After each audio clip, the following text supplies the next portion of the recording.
So it is 7 o'clock. We'll call the meeting to order. This is the regular meeting of Council of the Municipality of Swan Valley West, held in Council Chambers at 216 Main Street, Swan River, Manitoba, this 27th day of January 2026 at 7 p.m. Present this evening, myself, Reeve, Gade, Councillors Byron, Zbirun, RJ McGregor, Carrie, Blosha, Terry, Neely, Brian, Burick, Brad Kushniryk. Our CAO, Kristi, Ronnquist, is here tonight. Our videographer, Jeremy Bergen, is here. We've already have some people joining us for the meeting. We expect more. And we also want to pass along special greetings to the people of Neepawa tonight, who I understand have taken to now watching our meetings because they find them more interesting than their own. One of them called me earlier to say, "Oh, we just love your meetings. We all watch them in the retirement home together." In the retirement home? Yes. Just say it. That was good, good. We'll go into the agenda at number 3. Be it resolved, the agenda for the regular meeting of Council held this 27th day of January 2026 shall be adopted as presented. So someone to move the resolution? Councillor McGregor, and I also see Councillor Kushniryk to second it. Any changes or additions to the agenda tonight? Hearing nothing, we'll call the question. Those in favour? That's carried. Number 4, adopting minutes. Be it resolved, the minutes of the regular council meeting held the 13th of January 2026 be adopted as presented. Moved by Councillor Neely. I see Councillor Blosha as the seconder. Copy of the minutes are attached to the agenda. Has everyone had a chance to review them? Yep. Was there any errors or omissions found? Does anyone want more time? No. Hearing nothing, we'll call the question. Those in favour? That too is carried. Number 5, Public Works Report. We have a transportation update tonight from the lead hand. We'll start in with yesterday. As some of you may know, we had a serious incident yesterday on the 26th in which one of the employees was taken to the hospital in Swan River after his co-worker noticed he wasn't himself. We received a phone call from the co-worker. He had explained the situation, made a quick plan to get the employee to Swan River Hospital, after which we notified the office and 911 was called, as well as the employee's spouse. Ambulance was dispatched to meet the Swan Valley West truck headed to the hospital. Truck met the ambulance at Highway 83 and 47 junction, that's by Kenville, where they assessed and stabilized the employee before making their way to the hospital. Thoughts certainly with the employee tonight and their families that worked through that. It was not a work accident that caused the issue. It was a medical issue that came up while they were at work. Number 2, the 160M grader is currently in Yorkton. They're waiting on some more parts to arrive. Craig at Job Site Mechanical says it's a week and a half to 2 weeks away from having the transmission complete. Chris's grader, the 870 GP, the parts run out will arrive tomorrow morning, which means we should be back to operating 4 graders by Thursday morning, barring any surprises. Chris's issue is the wheel bearing on the front of the grader. Was driving down the road, smoke started to come out of it, so they're replacing that assembly. Semi Unit 47, currently a midnight repair, getting the new transmission installed, should be back by the end of tomorrow. Sean was able to repair the turbo on the 772 GP last week. The operator says it's running strong. Durban operators are sharing the 870G number 41 until the other grader's back up and running. At some point last week, one of the operators leaving the shop in Durban, the door did not close, caused the plumbing to freeze in the shop. It's been fixed. It was noticed today there's a few more issues that need to be addressed in regards to the leaks.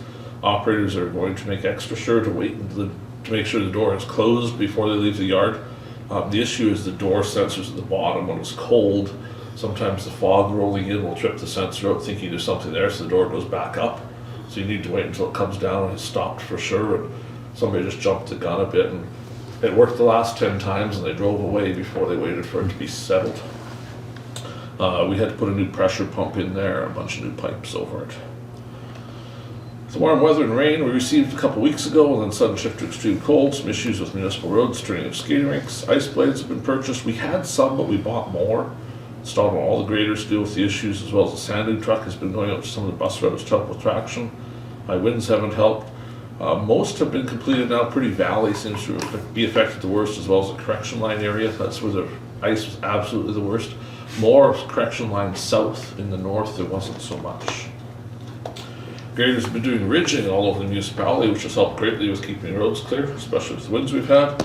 Getting lots of good feedback from people on how the ridging has helped in the area. Snow removals going forward in Benito.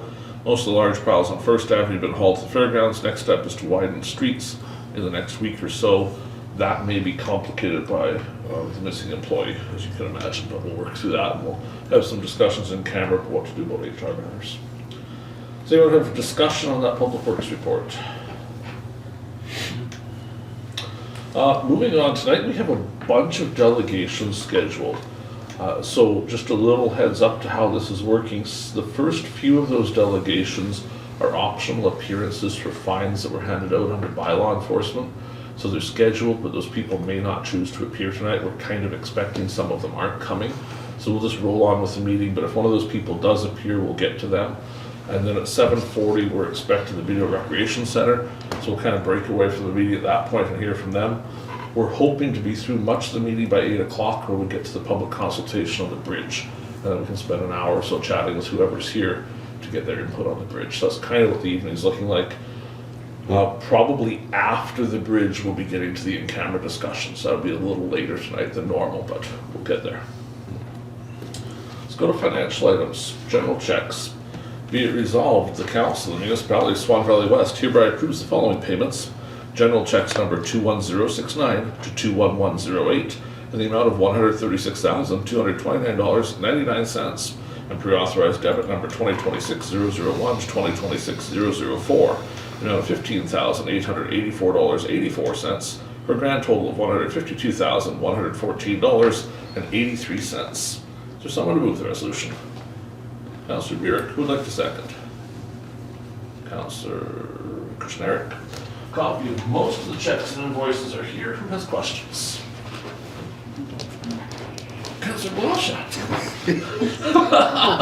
You would be upset if I didn't. I would be. I'd feel left out if you didn't have questions. And there's not really a question. Is that our gravel crushing for this year?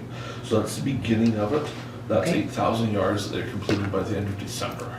Okay. So they invoiced that. Well, that's pretty good. Yeah, it's a start on where they're going. They haven't got all the way there, obviously. No, but it's sure nice to see that it's Yes, for sure. starting. Yes. They're still crushing, right? They're having a little trouble with the cold. Yeah. So the 8,000 is actually on the ground there. And then there's continuing to crush, but they'll be invoicing that later on. They may have to take a break from crushing last week. I haven't talked to them for a week and a half or so, but they're having some trouble with the plant just when it was so cold. I think they just got parts in delivery yesterday. Oh, I got one more. go ahead. 21092. 92. Yeah, 21092, sorry. So that is the fire department paging system, the N3 sales. That's the, what do they call it? Dispatching Unlimited. Okay. That pages all the firefighters out when they have a call. Everything else is pretty well explanatory. Anybody else with questions? A couple notes along the way. The Action Asphalt is the crack sealing we did in Benito. That is only the part that was done. We took off what they didn't complete when their machine broke. So that, even though it's paid here, is posted in 2025 because the invoice was from them.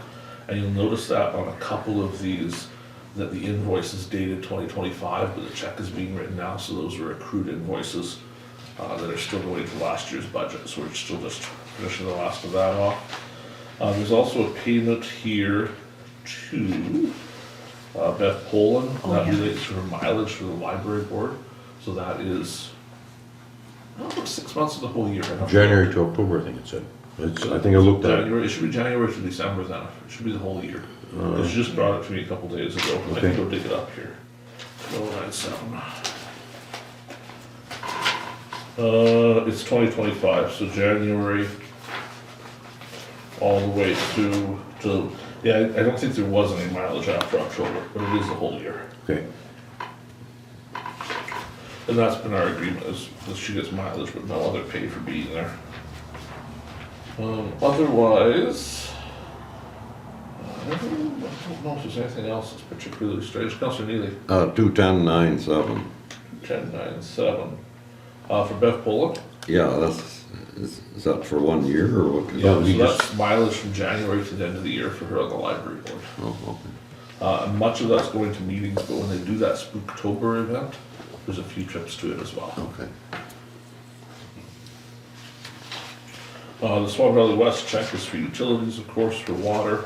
A note on that, we were auditing water this last round. And the way water is supposed to work is if it's used at the water plant, that's an expense to the water utility, so we don't meter it.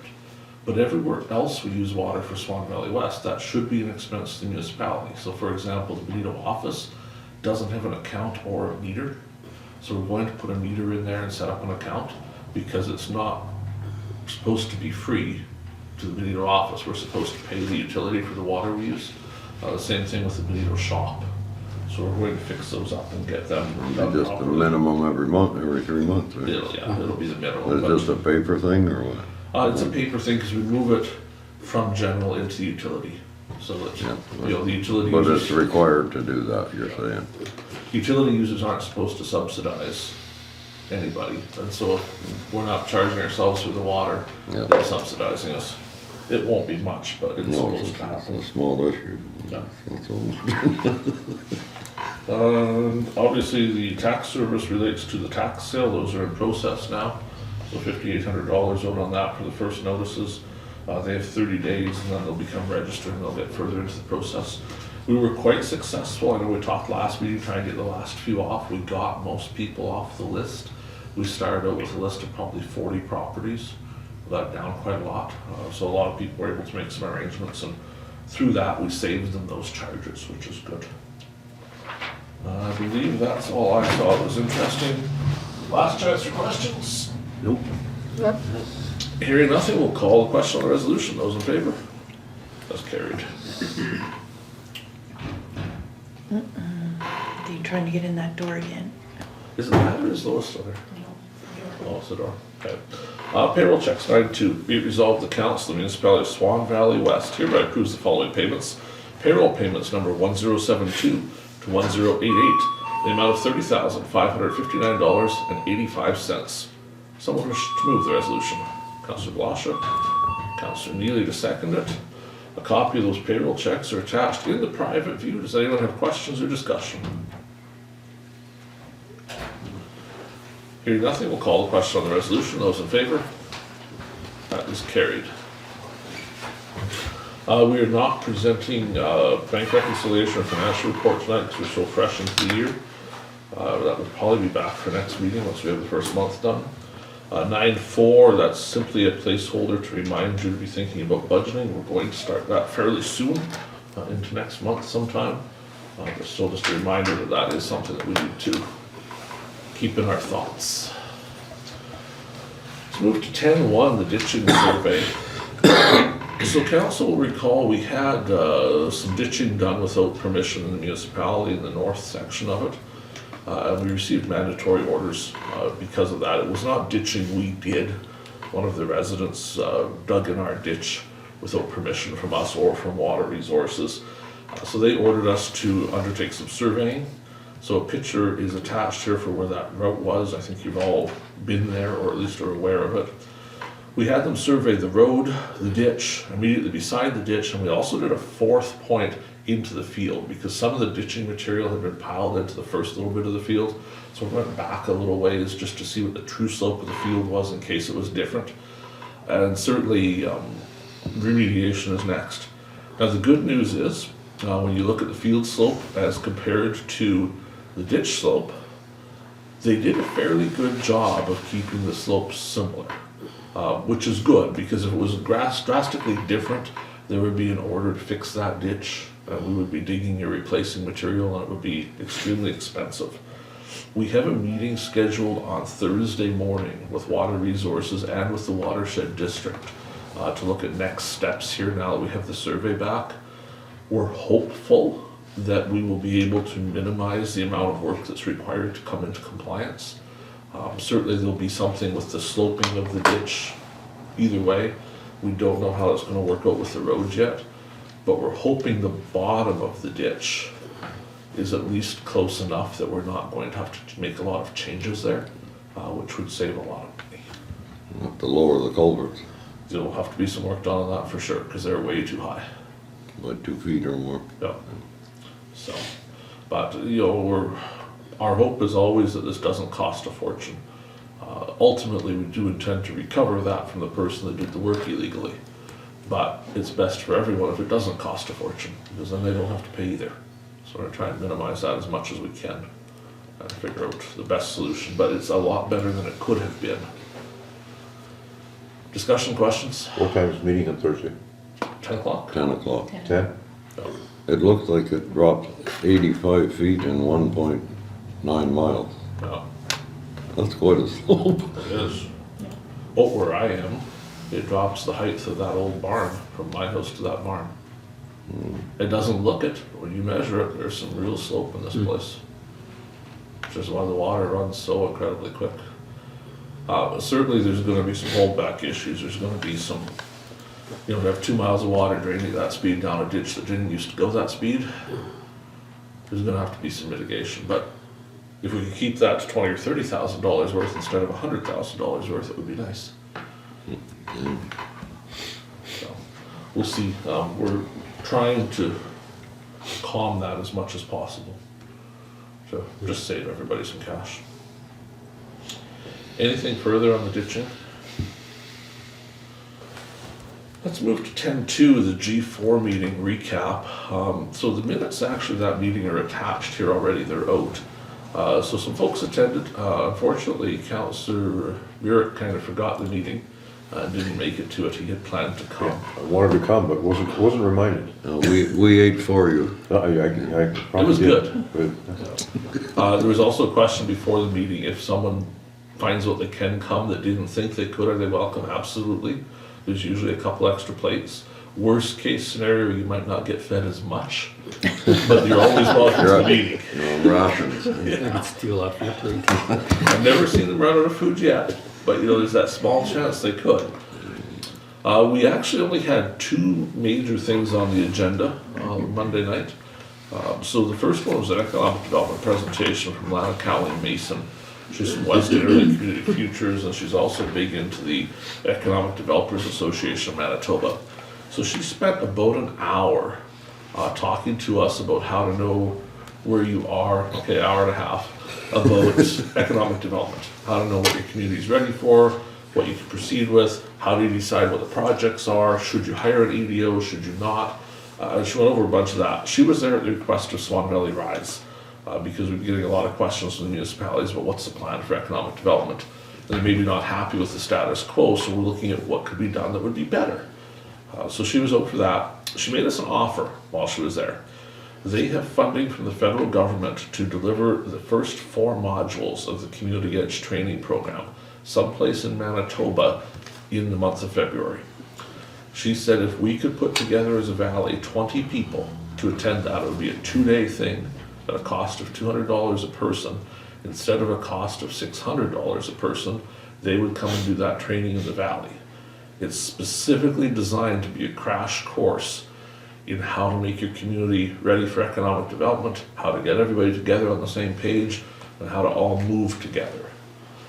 So later in the meeting, you're going to be asked if you're willing to attend a 2-day course. We don't know which 2 days it would be yet. It might be a Saturday and Sunday, because a lot of people indicated they would rather a weekend than on work days because they can't get out of work.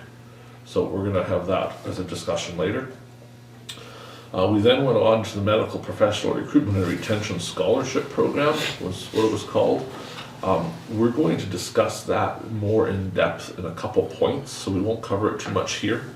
We did, just for a minute, talk about the committee support opportunity that Swan Valley West is offering to the other committees.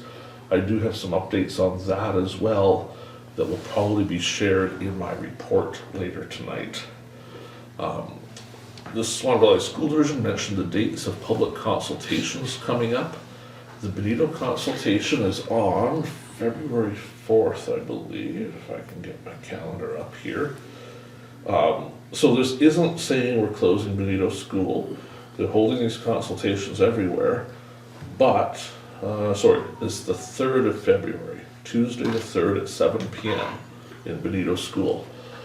They're certainly talking about what's the future of the school division hold. So if you have some time to attend, it would not be a bad idea for some of us to be there and voice our support that Benito School is an important part of the school division and should remain there. Next meeting for G4 has been booked, March 30th. Minnetonka's Bozeman will be hosting. Venue to be announced, but I'm sure it'll be the community hall in Minnetonka's, will be most likely. So you can mark your calendars for that. Closer to the event, we'll need a count of who's going to make sure there's enough pierogies for everybody. Any discussion about G4? Councillor Neely, you were there. Is there anything you want to add? Well, I couldn't hear this lady a lot of the time. She's a very fast talker, and the heater fan would cut in and start roaring. But anyways, I got the gist of it. The one thing I was wondering is in the medical professional recruitment section, I meant to ask somebody after, but I went and forgot, but is there any guarantee if we go through with this program to help some people out in their training, is there any guarantee Prairie Mountain is gonna post them in Swan River, or is that in negotiations? Do you know? There's been a lot of discussion in the last week. Late last week, there was a meeting with Prairie Mountain Health. Thursday, right? Yes. Yeah. And there's been some discussion that there have been people applying for positions at Prairie Mountain Health that are posted positions. They were qualified people. They did not receive a call back. Prairie Mountain Health indicates that they thought they had resolved that problem, but it appears that a substantial number of people that tried to work in healthcare here were not offered interviews or jobs. But I meant like these people that we help them with their training and stuff. There's Which no- is the proposed So Prairie plan? Mountain Health has told us how many spots are empty, but after that Thursday meeting, they substantially adjusted those numbers. Oh, Because where they've been telling us there's over 80 vacancies, all of a sudden Yeah. there's no longer 80 vacancies here. So either they recruited a bunch of people in one day, yeah. or the numbers weren't accurate. In the proposal for the medical recruitment, they would only be paid if they did get a job here. So if they Okay. didn't get a job here, they wouldn't get the money. There's a lot of headwinds to that proposal, though. It does not, at the moment, look like it's gonna go ahead. But, we'll get, it's on here, so Yeah, we'll well, get that into it a little would more. be my only question on that one. Okay. Well, actually, you were warned later in the meeting, we'd ask who would go to the EDAM training, that's actually 10.21. So who would be interested in attending that training? Council would pay the $50, you would get your normal committee meeting pay to be there. I have taken modules 1 through 8, which are required for certification. This would only be module 1 through 4. And certainly, it's not open only to council, we could put community people there too. But it would be extremely useful stuff for anybody that's, kind of planning for how communities should run and how to grow communities to go learn this stuff. So is there people here that would be interested in doing that? Which date is it again? We don't know the dates for sure yet. We need to know if people are willing to go, and then we'll figure out what date it could be.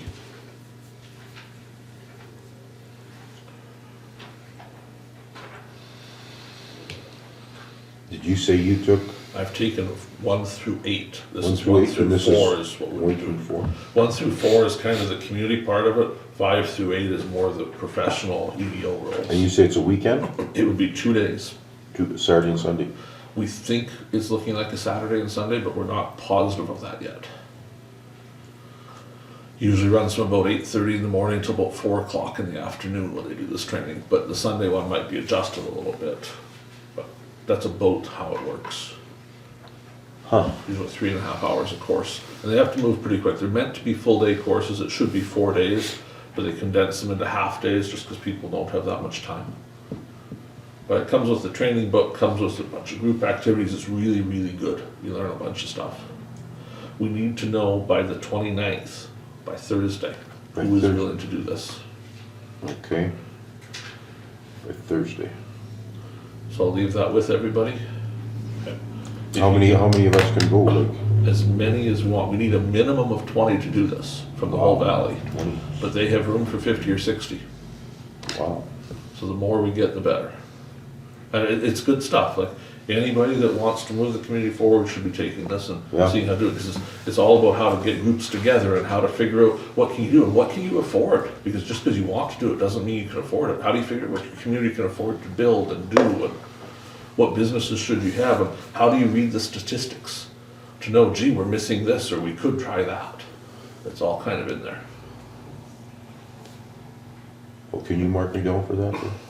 Okay? But like the date will have the time will have an impact. Yeah, for sure. Sure. Would you prefer weekend? Yeah. Okay, so if you we'll just mention that with him, because there were quite a few people that would prefer weekends because they don't want to mess up the Monday to Friday thing. If we're good with that, let's move to 10.3, the medical recruitment piece. So the proposed return of service amounts, that is kind of what was presented at the G4 meeting. And to flesh this out a little bit more at G4, boy, she got interesting. The medical recruitment committee had not actually had any input on the proposal that Reeve Bierman made at the G4 meeting. He made it on his own. He thought there was going to be a meeting, but no meeting was called by the chair. So on the Sunday before the Monday presentation, he emailed out the presentation to the members and said, "So sorry you haven't seen this. This is what we're going to be presenting tomorrow." Which caused some heartburn amongst some of the members because no one had actually gone through it with him. So his proposal was to pay $10,000 a year essentially to a bunch of different people to take training. So for healthcare aides, he proposed that we would give them $10,000 for working for 1 year as a healthcare aide. LPNs would receive $20,000 for 2 years. A bachelor in nursing would receive $40,000 for 4 years. And there's some conditions here. And he got into, on the second page, some of the restrictions on funding. If it's only new hires, what defines that. And then on Thursday, the medical recruitment committee actually got together to discuss this. And all heck broke loose. The meeting didn't finish. A second meeting had to be called for yesterday where we got together again for several more hours to further debate it. Because it got slightly out of hand on Thursday. I may have yelled at one of the other members, which I kind of apologize for, because it's probably not okay to yell at committee meetings, but it was intense. The proposal that was here I spoke against. And the reasons I spoke against, I fully believe we need healthcare aides, we need nurses, this isn't a debate, we know we need these things. I wanted to know, how is this any different than what we've been doing for 10 years? Because for 10 years we've been offering people this money if they get hired. And we have not seen a single instance that the money paid out by that committee has resulted in a new person ever coming to this valley because of the money. The most specific examples are the most recent ones. We've had paramedics moving to the valley who can receive money under this old program we had.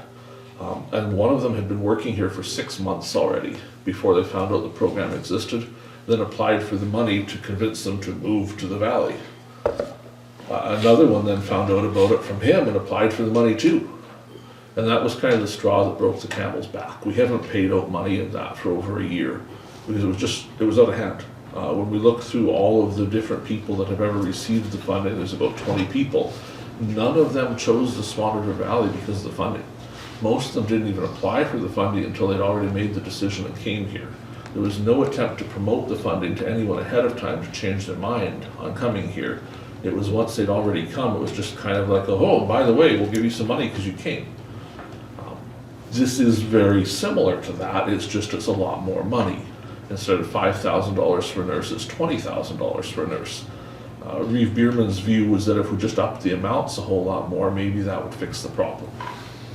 My view is it wouldn't.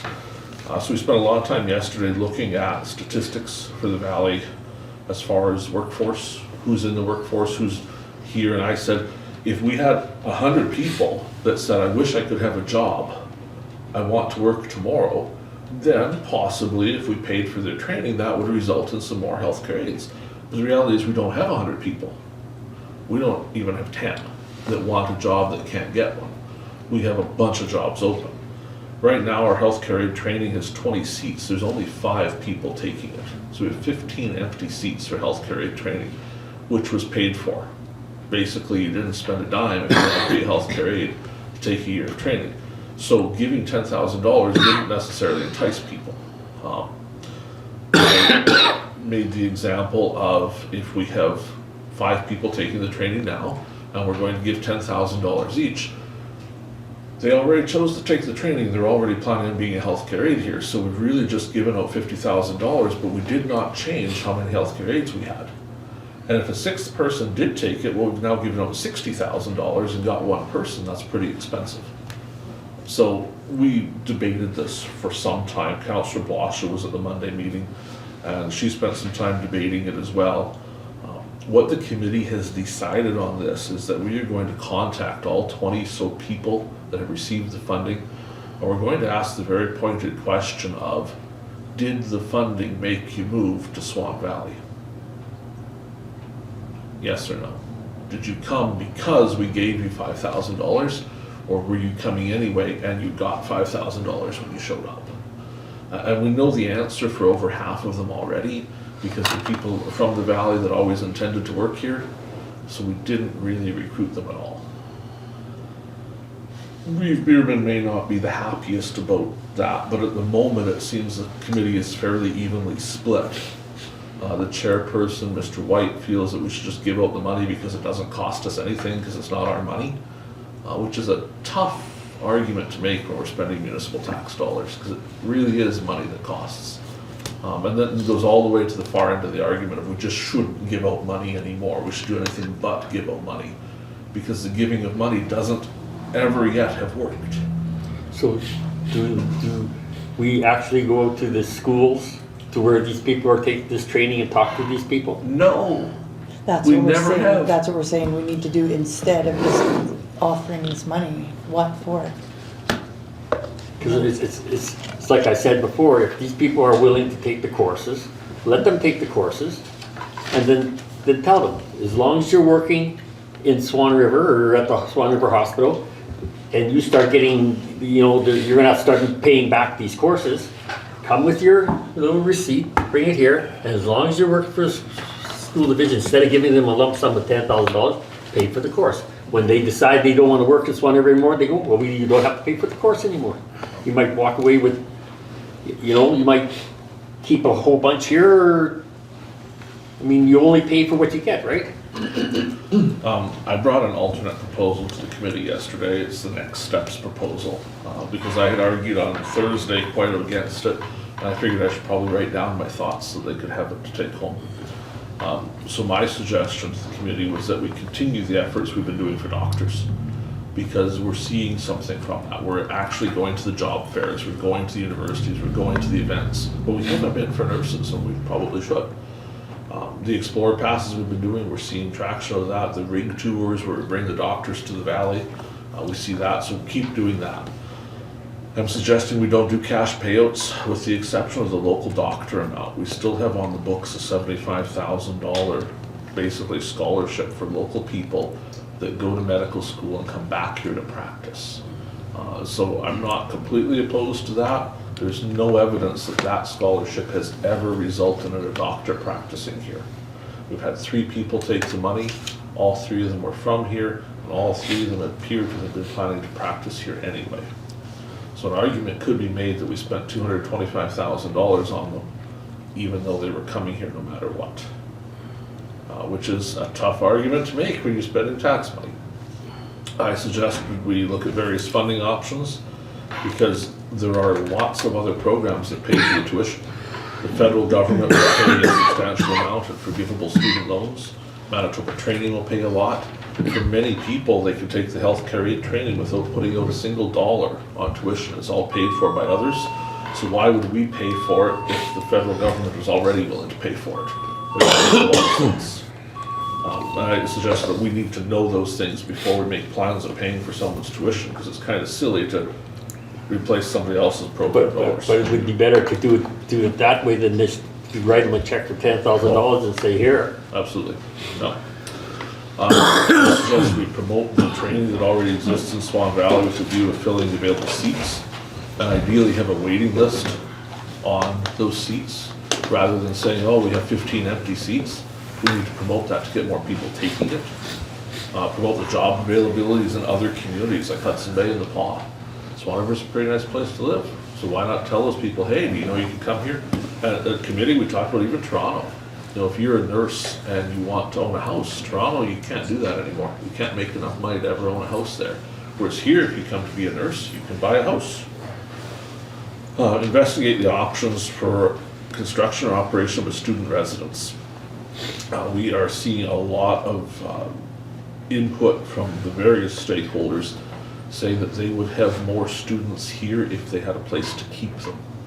So certainly, this wasn't a suggestion we be in the business of housing people, but look to see if there's a developer that would be interested in doing this. What could we get built that could get us a space for 20 students to live a year at a time to take these courses? Because it's kind of silly to be running with empty seats. Pursue retention for healthcare employees that we haven't done recently. We've done healthcare aides and doctors, but we haven't done anything for retention for nurses. At one time, the committee was handing out cash. Again, this isn't that. This is the coupon packages, the thank you gifts, the little gift bags to say, hey, thanks for working here. We appreciate you in healthcare. Promoting the Valley. And then also operating a constant contact program with medical recruit contacts. We've been collecting up a lot of names and addresses and phone numbers for people that are going to be doctors in a few years, but we haven't been doing very well at calling them every few months. And that should be something the committee is working on, and certainly there's going to be a cost to have someone do that, but we should be sending them a Christmas card every year and reminding them, hey, the Swan Valley's here, we'd still like to see you, are you interested in coming out? Rather than just talking to them once and never talking to them again. And then doing some local training and job opportunity promotions with students. Really, that's probably well covered already, but it's just on the list. The committee, no one at the committee spoke against any of these proposals. There's no decisions made yet. But we're supposed to meet in about a month, towards the end of February, to further discuss all of these things and figure out some sort of plan with them. Part 3, medical recruitment tonight. After much discussion at 2 meetings, the Medical Recruitment and Retention Committee is looking for expressions of interest from municipalities interested in the position of treasurer. They would like one of the G4 municipalities to hold their money in a reserve account and to be responsible for writing the checks. The question from them is who's willing to do it and what would it cost to have it done? We'll discuss that a bit in camera so we can figure out what we should be bidding on this. But a little history, up until a few days ago, the Health Facilities Foundation held the money for the Medical Recruitment Fund, but there's some major changes there. And so that money has to go someplace else. And probably the safest place for it to go is into one of the 4 municipalities. They have pretty good security in place already for signing authority and checks and balances and audits to make sure the money doesn't go someplace it shouldn't For go. a chunk of cash too. It's about $1.4 million. It's a little less than that. I was at the meeting last night. So it's, yeah, Not, it's not much less not than much, that. 1.3. 1.3, yeah. I have the numbers in my bag. So $1.3-ish million, yeah, it needs to go someplace that is Yeah. good at keeping track of money. So I would like to see us bid on that. I think it's something Swan Valley West would be good at doing, but we'll discuss in camera what we think we could do it for. I don't think it would cost much. These people only write 10 checks a year. But this is just a nothing thing, but they're asking for bids. Discussion on medical recruitment, who has thoughts?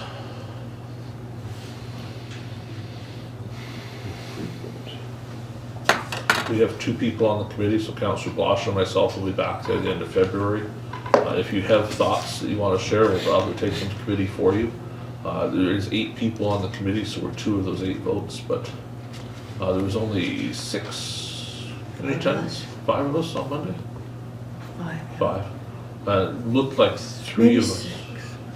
3 of us were pretty opposed to the scholarship plan, and 2 of them were pretty for it. So I don't know where that vote's gonna end up, but the agreement was we would get these stats, because it's been discussed several times now that it just wasn't working. It doesn't make sense to keep spending money on it. It is practically 7:40, so we're gonna break from the agenda. We've got a bunch of people here tonight. So we have the Benito Recreation Centers here, a couple of folks from there. They have a presentation for us tonight that they planned. We will get to the bridge thing about 8 o'clock or so tonight, once everybody else is here, in case there's some people coming right before 8. But you two gentlemen want to pull up a chair?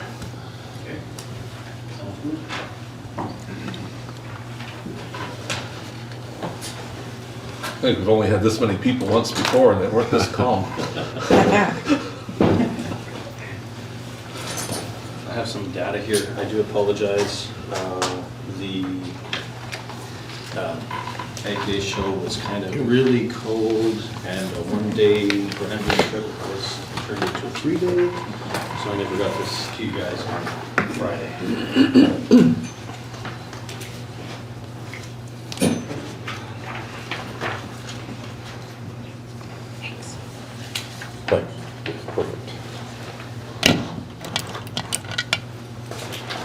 So I'm not sure if everybody knows me. I'm Michael Harbachuk, the operating partner at Eggshield. Moved back to the Valley in 2018 and set up Benito as, home base again. So that's my life. I joined the rec board also in 2018. Kind of sit back and play with numbers and do a little bit of cooking. That's kind of what I do there. My name is Nick Digman. I've lived in Swan Valley since 2012. I started at Eggshield and I work at the co-op now as petroleum manager. I've joined the rec board since 2014 and I'm very excited to have this conversation with you. So we're here tonight. We've been on again, off again with discussions regarding potential funding, and we'd just like to take and thank you for this time that we're here.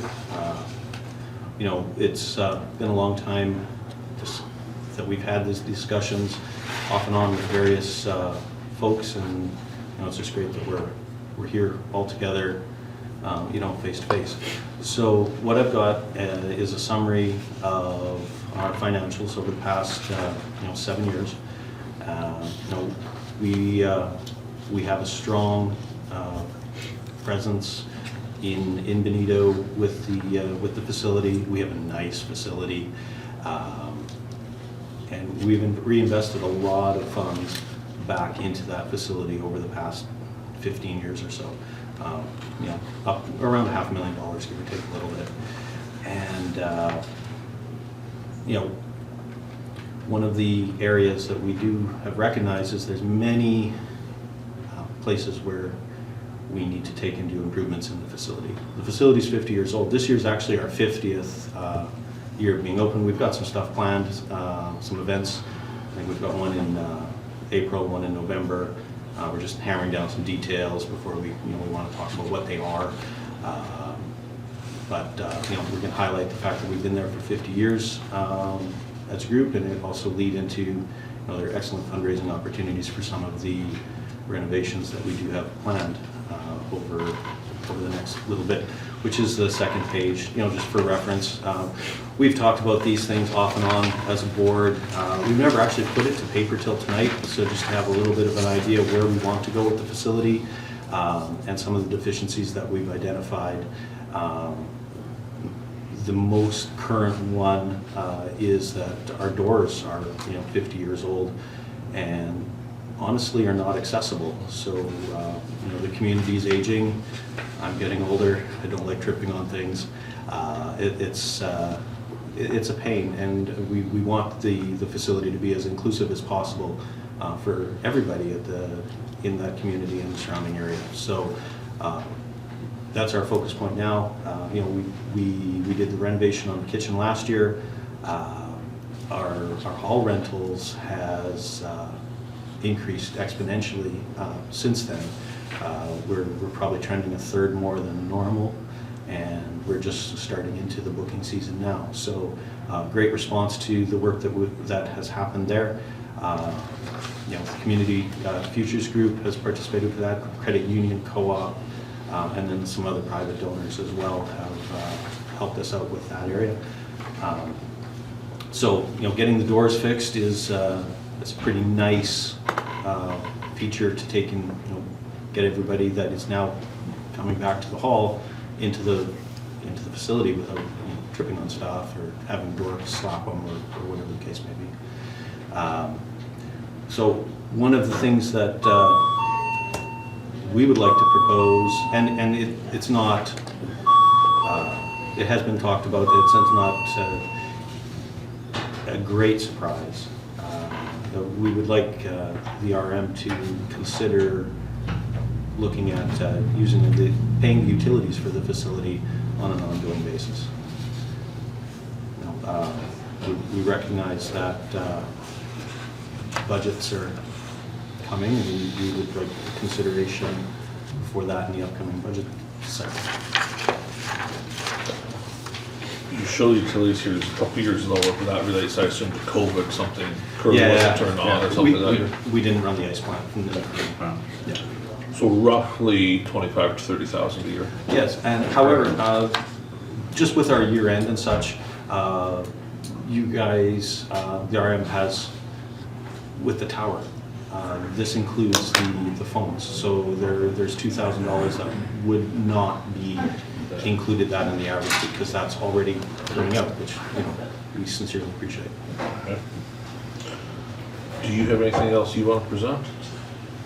You're good to there? I'm good there. Okay, let's go around the table. I want to hear people's thoughts on how, I'd like to hear what you think, how they're doing. It's not very often we have a community group in here that says we've put $500,000 into a facility owned by the municipality in a few years. That's pretty good news. Thoughts? We'll start with you, Councillor Burick. I've driven past that arena there probably about 100 times, if not more. But that was the second time I was in it when we had that meeting last, and I was really impressed of the facility. The size, the upkeep, the maintenance, the upgrading, and the work that you people do, you should be awarded for the work you do. Excellent. The facility's in perfect shape. And like I say, I'm fully supportive of the rec center. Like, I mean, if we can help in any way, I'm supportive of it. So, you're doing a good job. And like all of the volunteer work, like I was surprised. All the people at that meeting are all volunteers, right? Yeah. Yeah. All volunteer work, and like, I mean, it goes to show how working together can make it work. Yeah, thank So, you. good. Councillor Blosha, what say you? So we always used to give a grant for $20,000. And so what if that happened to be the amount, but you want of over 10 over that, right? 25-ish? That's correct. That's what I'm asking you. Yeah. That's just your guesstimate on what the utilities are every year. Correct, yeah. Yeah. No, and I know the volunteers, without the volunteers in Benito, that rink would not be open, so Yeah. good job. And I'd just like to add, like, we're not really looking for new money either. No. So we understand that the ARM is not contributing the 100,000 to Swan River rink as it was before. So we would just like to ask whether some can be redirected to support rinks within the RM that directly serve RM residents. Well, I'd rather see it there myself, but the insurance is paid by municipalities, so. Mm-hmm. Yeah. No, I'm in support of it as well. Councillor Kushniryk, thoughts, questions? I'm not opposed to paying the utilities whatsoever. I think the one meeting, I don't think you were there, but Mike was there. I had mentioned I thought that was a fair thing for us to look at. On note of your doors, I'd sent off a grant a couple times prior. Hopefully it's out again this year. There's an accessibility grant that will pay for the new doors and washroom rentals. So it's out there. So I have applied for, From the ground up. yeah, ground up. Nope, it's a different one. So the Access Manitoba one doesn't cover facility upgrades anymore. It may have changed since I sent it. Yeah, we missed it the last year they did that, and that was an unfortunate oversight on our part. To the point of the ground up grant, they did apply, and we've provided, as per our policy, I wrote them a letter supporting their application and giving them permission to do the work in the facility. So we don't know the outcome of that grant for another month or two, but hopefully they got it. We'll see what happens. I have received email conversation that covered That they confirmation that they did receive the application, and nothing is apparently missing at this point in time. Okay. Lots of good news then. Yeah.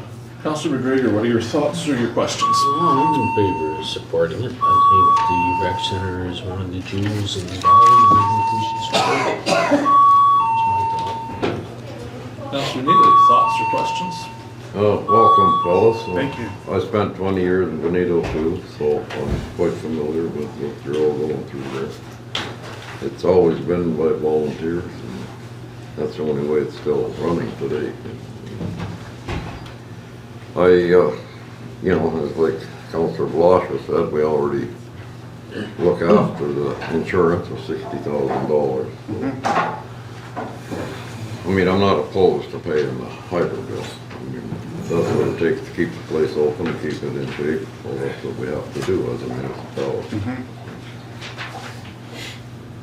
Councillor Zbirun, thoughts, questions?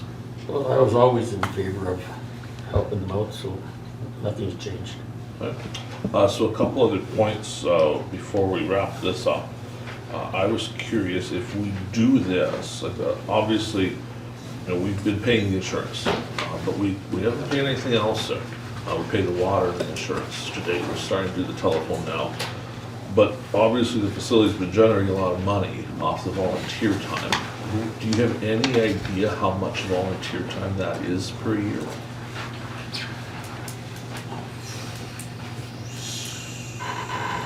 Probably in the neighborhood of 3,200 hours. So if we were looking, like if they walked away tomorrow and said, hey, this is Swan Valley West facility, you better make sure someone shows up here and looks after it. Think for a moment of what it would cost us to put 3,200 hours of public works staff into that facility to run it. But it's not 9 to 5.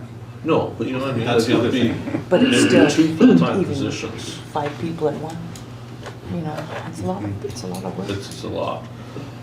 If we did this, what I'm fishing for here, are you expecting the volunteerism to continue? So essentially, if we give you the $25,000, does that mean that an extra $25,000 is going to upkeep of the facility a year? Because you'll have that freed up to spend on something? Yes, absolutely. That's the goal, absolutely. The second page of the sheet is our wish list.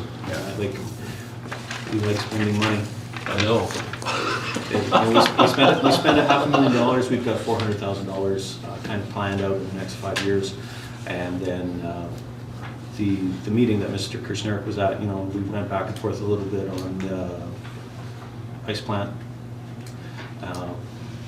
As we did our own due diligence on the project, we recognized we have to do some upgrades to the boards to potentially get minor hockey back and all of those things. Those need to happen to maintain the rink regardless. So once that's done, the idea is to actually put together a feasibility study to take and chase that. So, you know, that it could be upwards of another $500,000 project down the way after we get those upgrades completed. So paying the utilities is a nice step to get to that point. Because if we can justify the artificial surface by actual use, it's going to be great for the community. Okay. Anything else from anybody tonight on this topic? I just want to say thank you for the opportunity, letting us present this with you, and we're excited for the growth of Benito. It feels like it is growing again, like it was when I first moved here, so even with the splash park, yeah, we're excited to see what potential comes from it as well, so thank you. Gentlemen, thank you both for coming. We appreciate you appearing tonight and kind of giving us some updates. We will probably discuss this later, but likely in camera, but you'll receive a response from council. Okay, Appreciate it. thank you. Thank you. Probably within a couple of weeks. You could likely sell your chairs there, guys.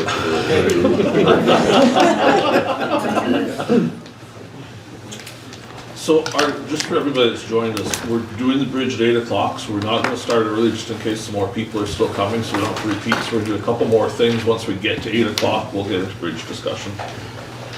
Let's move to 10.4 on the agenda, the RCMP report for October to December. So a copy of this is attached to the agenda, the public view, it's here for council as well.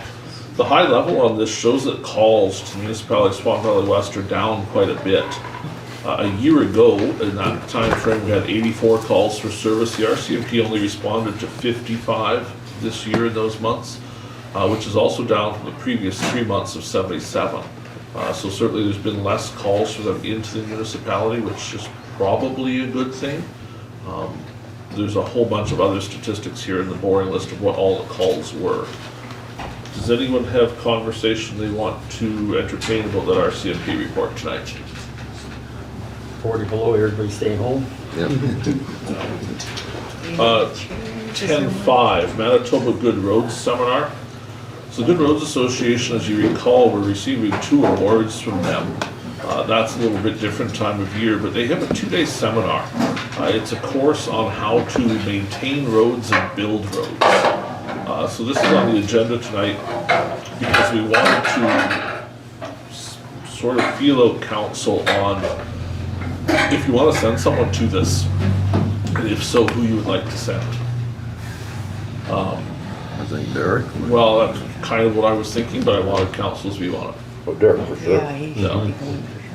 Right, so We're you- not sending 1 or 2 operators that are willing, so it isn't coming just from the one guy. well, there'd be that option, you could send an operator with. What are the dates of it? This is in March March. 4th Or and 5th. Wednesday, Right Thursday. in storm season. Is that with Yeah, the don't spring? send the grader It's not operator. with the spring convention, is it? No, No, this we is got- separate. Is that separate? We got a spare grader, guys. Yeah, that's true. If they all wanna go, put their name in the hat and draw a name up. Okay, so you want to send the lead hand +1? Is Yeah. that what I'm hearing? I would say. That would be, Okay, so we'll shop it around. Or and see what's it who's gonna got come, interest. well, we can't send too many guys that time of year. No, it's a little scary time, but it's $400 a person because we are members. Plus it's gonna be mileage and hotels, obviously. But, so we'll lead hand for sure, plus room for 1 if somebody wants to go. Yep. Okay, we will make it so. 10.6 pickleball updates. So to give you little details on the pickleball proposal, I don't know how into this you are, but the Swan Valley Pickleball Group is looking to build pickleball courts outdoors. There had been some discussion here previously about us giving them some of our green space on the south side of Swan River to construct those courts. I met with their committee. They have received an offer from the town of Swan River for those courts to be constructed within town limits as well.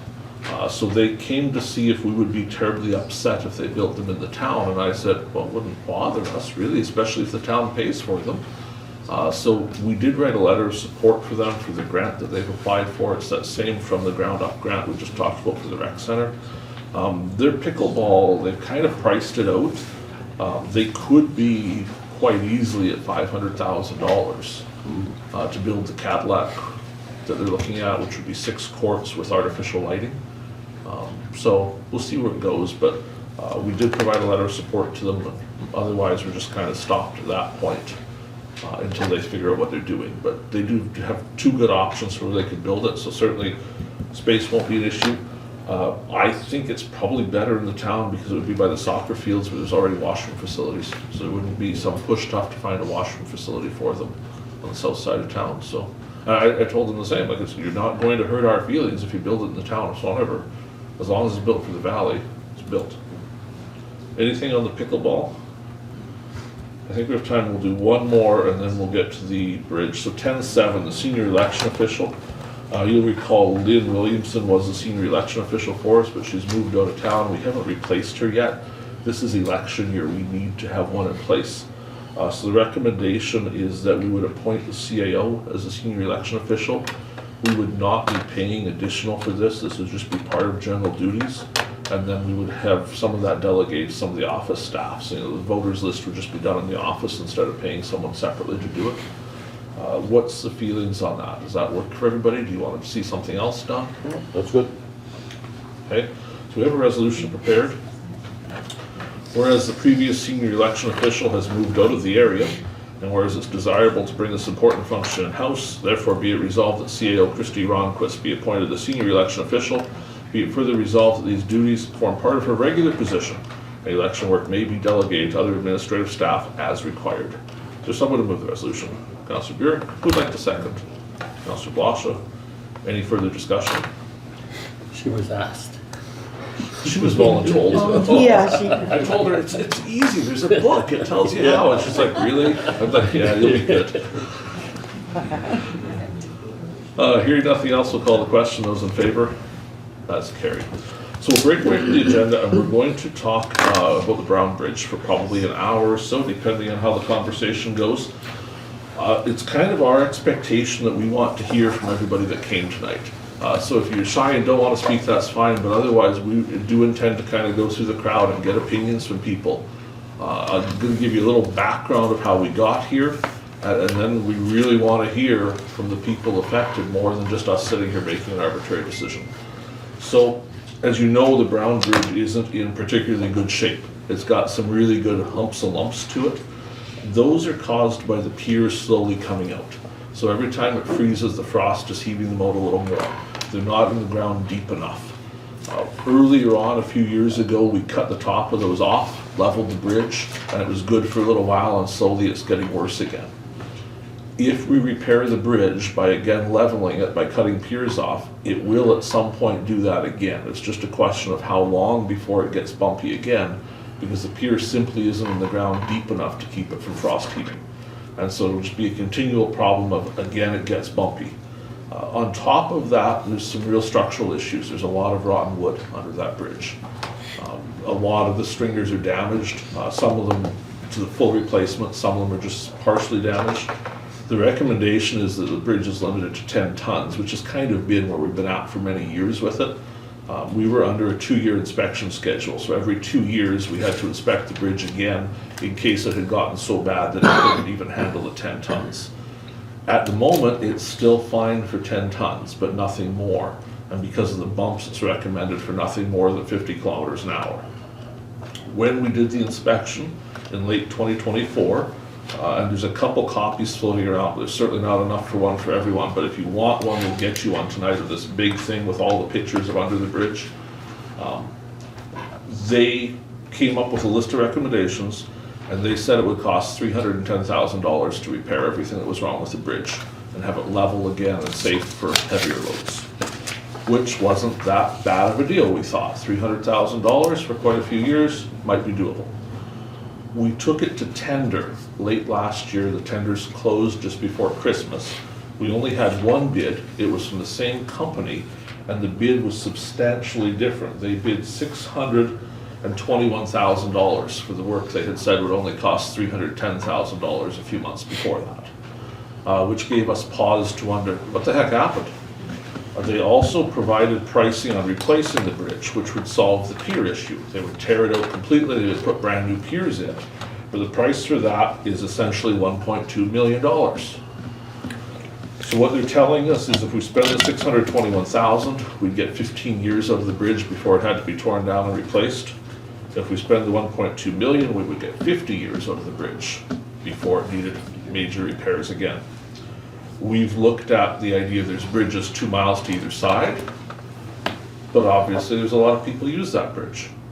And so we didn't want to arbitrarily say, well, let's just get rid of the bridge because it's going to affect a lot of people. But we also didn't want to spend $600,000 when it was supposed to be $300,000 without giving some real pause to what happened that it cost twice as much. And if we really need that bridge, it's probably better off to put a new bridge there than it is to dump a bunch of money in it for only 15 years. Because, you know, split out over all these years, it's a whole lot cheaper to get 50 years out of it for a little more money. I'm hoping somebody in the audience says I can fix that bridge for the original $300,000, and we'd probably give you a contract for it. But we just wanted to hear thoughts from everybody, you know, on the pricing, on what you think we should do. We want to know how important that bridge is to people. You know, I had some folks here once from a community hall, and they were here to make a pitch that we should spend $100,000 on fixing up their hall. And I said, so just tell us some reasons why we should fix your hall. And they said, oh, you shouldn't do that. And I almost fell off my chair because I expected they were here to tell us to spend the money. So we want to hear the good and the bad. If there's someone here that thinks we should not spend $1 on that bridge and just close it, we want to hear that too. My suspicion is there's not a lot of people in that camp. But we just want to hear from everybody of what do you think? We have the reports. We'll try to answer any question you have about it. We just want to get some feedback from people before we make the decision on what should we be doing and where should we go. Who would like to go first and share some thoughts? Not all at the same time. I got one. Meredith Salama texted me and she said the line disconnected. Oh, okay, I'll phone her back. That's not about the bridge. He's got you on speed dial, Cam. Thanks. Who would like to talk bridge? Is there anybody here that wants to make the pitch we don't need the bridge anymore? So we're basically all the opinion, we need this bridge, right? Okay. How badly do we need it? Do we need it at the 10 ton? If we limp it through a couple more years, do we need to do the repairs to it and it's gonna go bad again, or should we be putting a brand new bridge there? What will a new bridge carry? New bridge would carry, in theory, normal weights. Now, we've had that discussion with engineering before, because normal weights to us is pretty heavy. When we load up Super Bs with as much grain as we can put in them, we're quite well over what you can legally run on the highway. So we tend to engineer them to RTAC weight, which costs more money. That's why we're in that 1.1 million, but it also keeps the bridge from getting damaged when somebody goes over it heavier than they probably should. But it's the reality of a farming community. When people are harvesting, they want to load the trucks up, they want to get it home, and I have a hard time telling them they can't. That's Because what I just was wondering, if you're gonna build another one, you know, for that money, can you do a heavy bridge? we looked at, in Alberta, there's a railway bridge for sale right now that would cost about $200,000. And then we'd have to do some work to put it in. But we looked at that, well, should we be doing that? We did that at a different bridge. It's an old railway bridge, it holds a lot of weight. Life is good.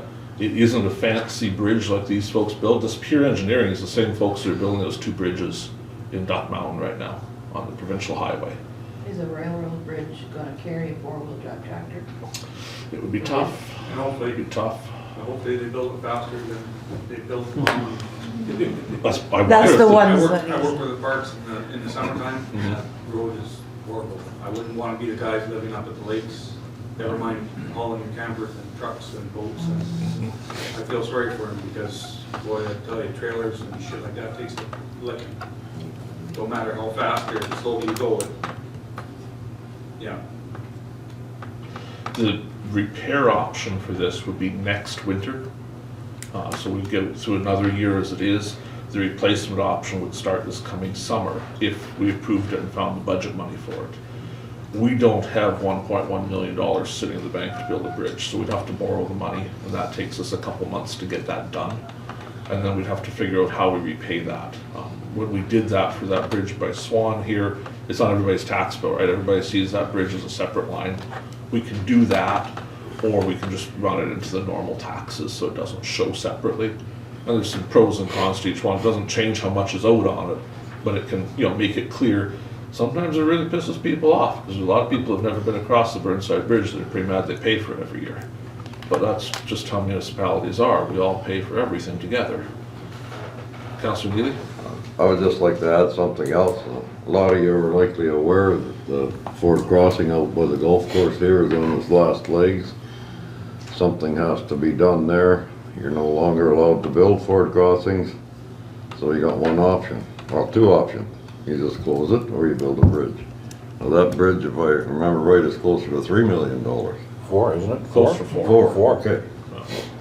That's something else, if we debenture for these bridges, that would also be on your tax bill. And just remember, the sad thing about it is that's one of the only crossings for those semis to get to that highway. Oh, yeah, It is used lots. Yeah, It's a- and it needs to be, and I totally it's a understand busy- that. You're going Yeah. It's a miles and miles Busy around. crossing. yeah. Safe from running through town too. Yeah, so honestly, something needs to stay there, but Well, there's just too many old bridges. We did apply to the Manitoba government in the fall for half the money for the golf course crossing, and we received notification a week or so ago that was declined. So they did not provide any funding for it. We can certainly try again in the next round. It's not a no forever, but we did not get the money for the golf course bridge for this year. And it, at some point, I shouldn't say this out loud, but see how Jeremy's videotaping the meeting, I get in trouble anyway. If it keeps snowing and that golf course crossing was to wash out because of a big flood, that would be disaster assistance. But that hasn't happened yet. And that would be the case with the Brown Bridge as well. would it Yes, if it was to be destroyed in a flood, the province would pay the entire bill to replace it. It's pretty high. isn't it?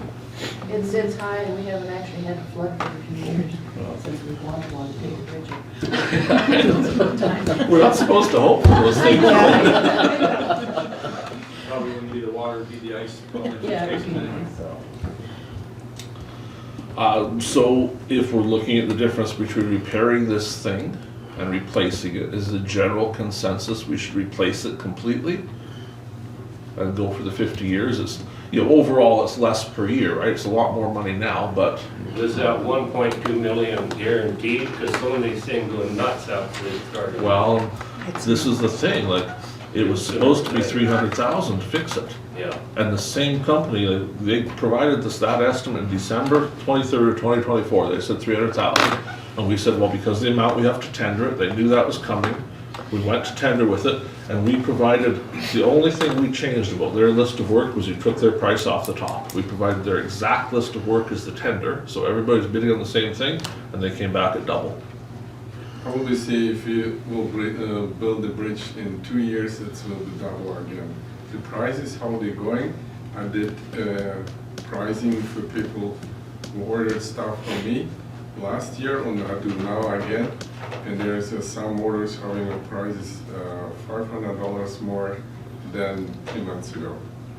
So that's where we're going, and in my opinion, the faster we can start, the better that is. Because the pricing doesn't go down, the pricing rising up. That's, The price of steel has also gone stupid. Crazy. Right? And what happens if you buy this railroad bridge that you were talking about? It's not the best solution. It's a way to do it cheap, right? And sometimes doing things cheap, you get what you pay for.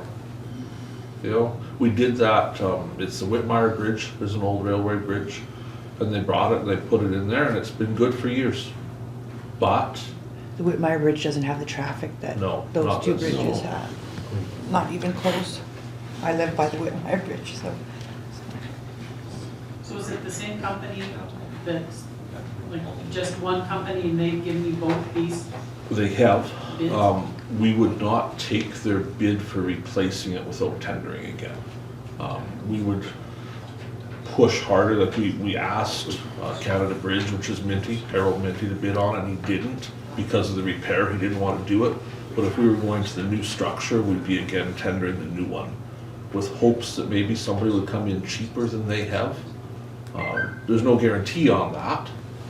Their pricing that they provided in the tender is supposed to be good for a couple months. So if we decide we're re-tendering, in theory, their bid isn't going to change on the new bridge, but if we could find at least some competition for it, a lot of people don't want to touch an old bridge because they don't know what they're getting into, and they say it's going to be this price, and they tear it apart, and it's way worse, and they lose money.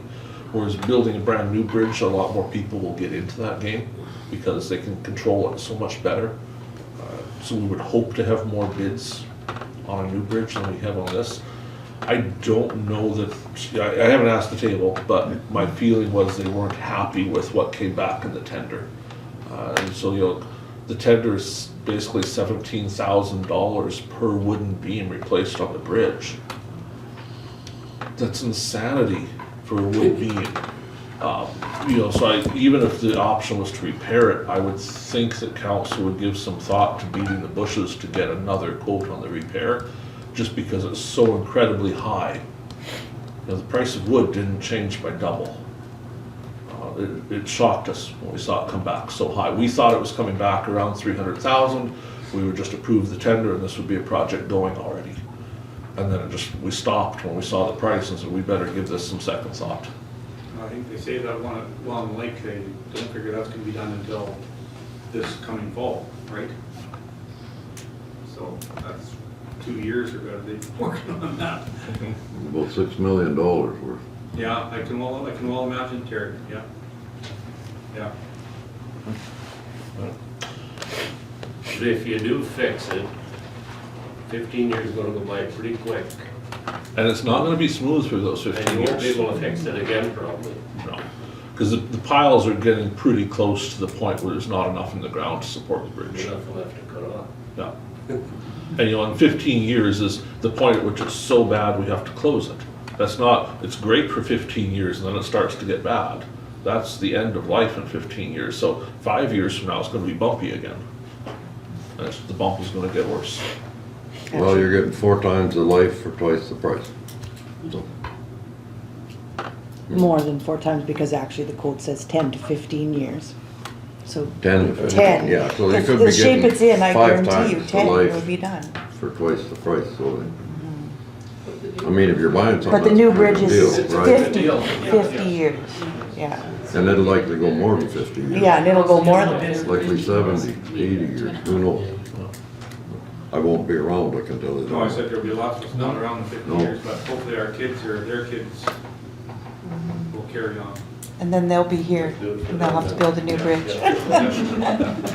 Well, the part of a debenture, the people that are using it now will pay for part of it, and the people that use it in the future will pay for part of it. You know, next Yeah. generation sort of thing. If you take a 20 or 30-year debenture or whatever it works out to, I don't know how long we can go on something like that, but. Yeah, the longer we go, the more we're paying extra, so we'll have to do the numbers, because we'll look for, something that's kind of middle of the road, because you don't wanna stretch it too long just because. No, but I was just saying that not, the people here today, likely, a lot of them won't pay for the whole expense. The next generation will pay for part of it, and life goes on, you know. Other thoughts or questions from everybody here tonight? What else do you think? I have one Okay. there. I know at one time when they were talking replacing the bridge, they were also talking at turning it and getting rid of that corner on the north side. Okay. Is that still in the planning? That isn't in what they've talked about here, It would still have that kind of turn in it? but it could certainly be part of the plan. Like, once we're doing a new bridge, it could move. Could be. That wasn't, I don't think they considered that in here, Okay. but as long as the width is the same, right? It Yeah. shouldn't make a difference where we put it. Might We be a just little move bit it around. longer if you go on a little bit of an angle up. Well, the Yeah. other option is to straighten out that road. That, so far I know that loop there is. I think that's in a swamp there, isn't it? It's a Swamp. Yeah. It's all swamp. That's why it went the way it is now. Right. There's a little basin in there. Because it floods pretty bad there some springs. Floods pretty bad. And sometimes it heaves just, Yeah. without the flood. And then if you're saying put a bridge on an angle, it would work, but I mean, in the spring when the ice is running, when you hit the beams on an angle, is that gonna work very good? Better than head on. Yeah, it should Because be. head on wouldn't it? Well, be it's kind of gonna a hit split? it, the ice is gonna hit it at 9 degrees right now.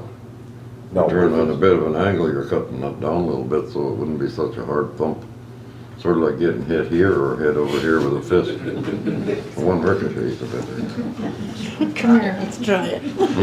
Well, that's the easy way to explain it.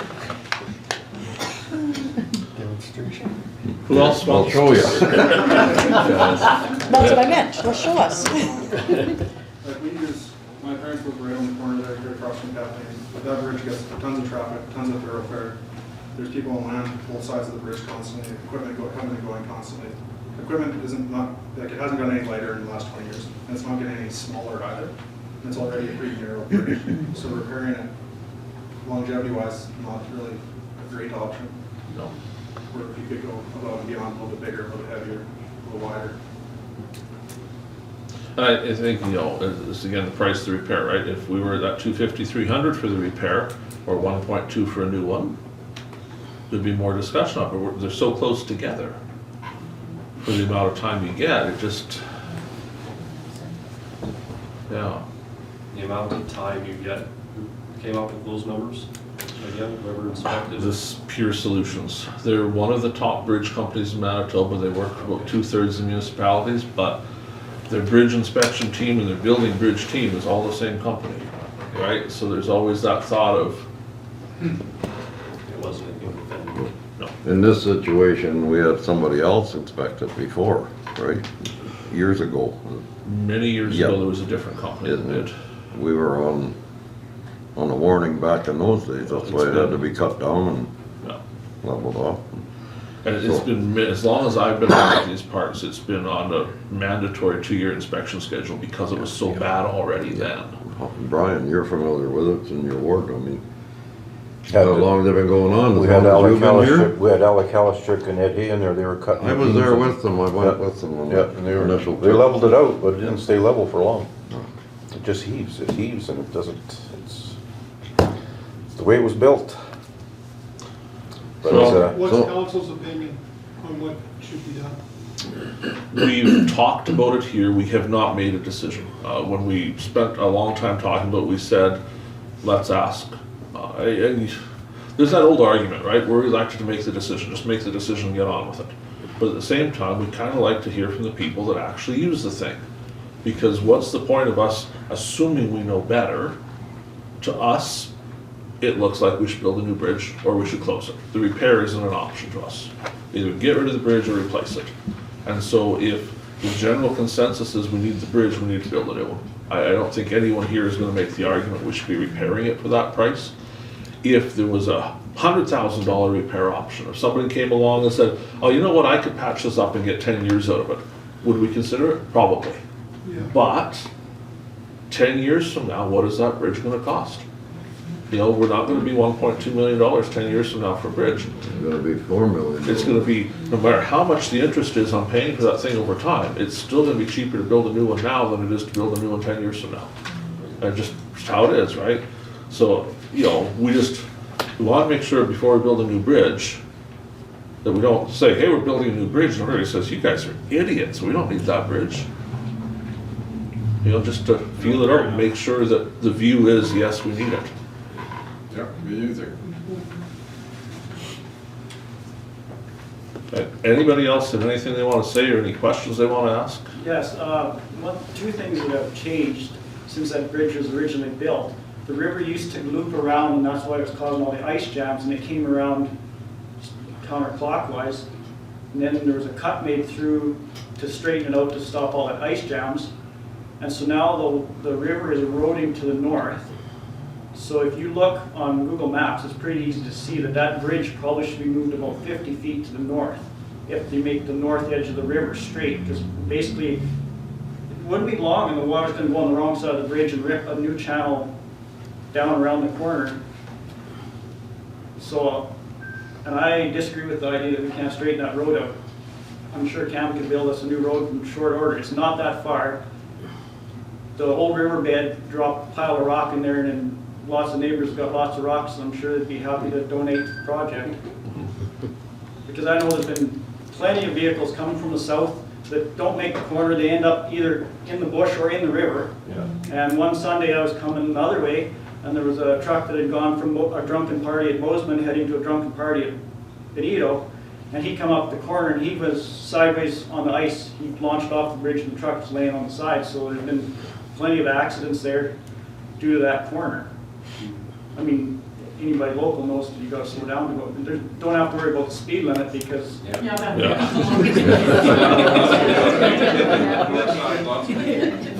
Yeah. Because they get caught. So ideally, if we're building new, we should be looking at straightening and moving and do it all, obviously one shot. So new bridge, we can put it wherever, right? Yeah. So we won't build it without. More consultation. Like you just have to look at where the riverbank is on the west side of the bridge and the east side, and if you line that up, because what's happening now is it's the water's hitting the north end of the bridge abutment, and then it's kind of angling across and chewing out. Well, now they fixed up Kathleen's side of the riverbank with rock, but it's getting worse and it just keeps going. It needs a whole bunch of riprap put up the. But if the bridge was moved about 40 feet north or whatever the measurement is, that would fix a lot of problems there. Okay.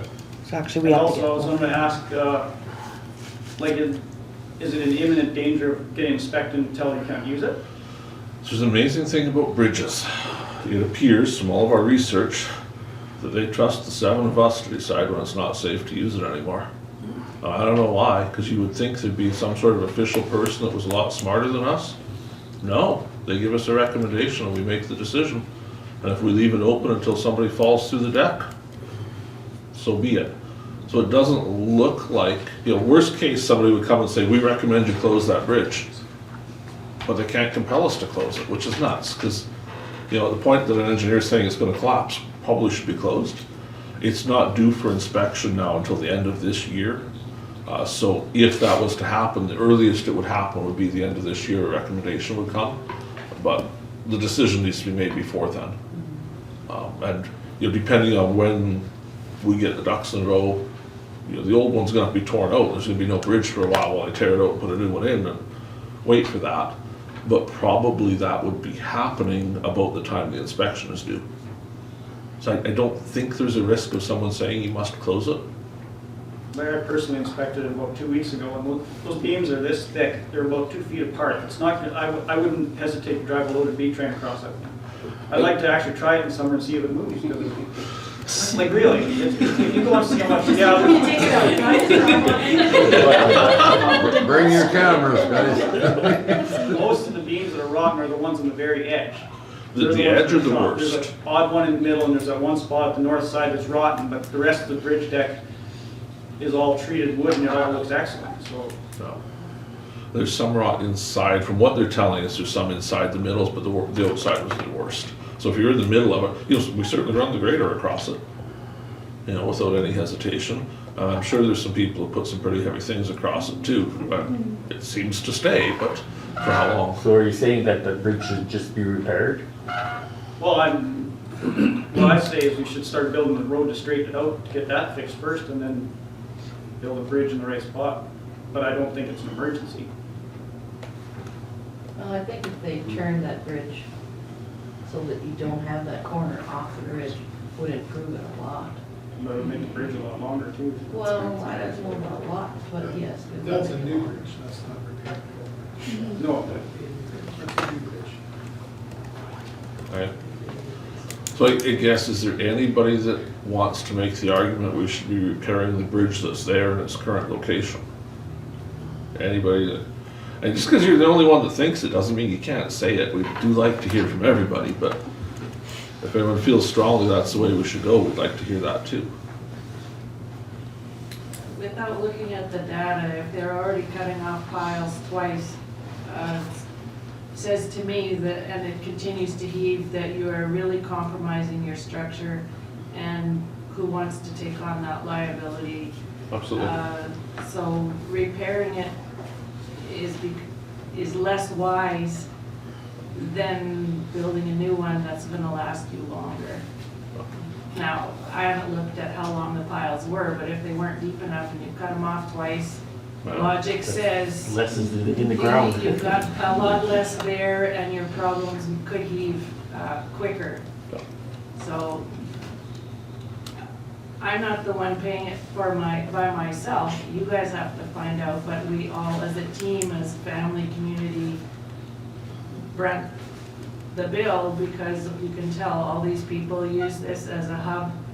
The half roads and bridges in that area, it's a long way around just to get where you need to go with business and daily activities. For sure. Anybody else? Mr. Brown? That Mr. Brown, there's a lot to choose from tonight. Thank you. What my thoughts are is, I don't like when there's only one bid. What I would recommend this council, and I think this council could do that, I mean, because of the way they're operating, is you build the bridge and hire local contractors, local, nobody else. And I think that's probably the way you should go with, and I recommend a new bridge. What do you think? Cam, construction world here, do we have the people that enough experience locally to do it with all locals? I think we probably do, yeah. And I don't think the bridge that you mentioned that's in Saskatchewan, the CN bridge, that might not even be a bad idea. Like even you could buy long lengths of steel, put piers in the middle and overlap your steel, rivet the steel together, have the steel sticking, in your abutments. I personally think you could do it.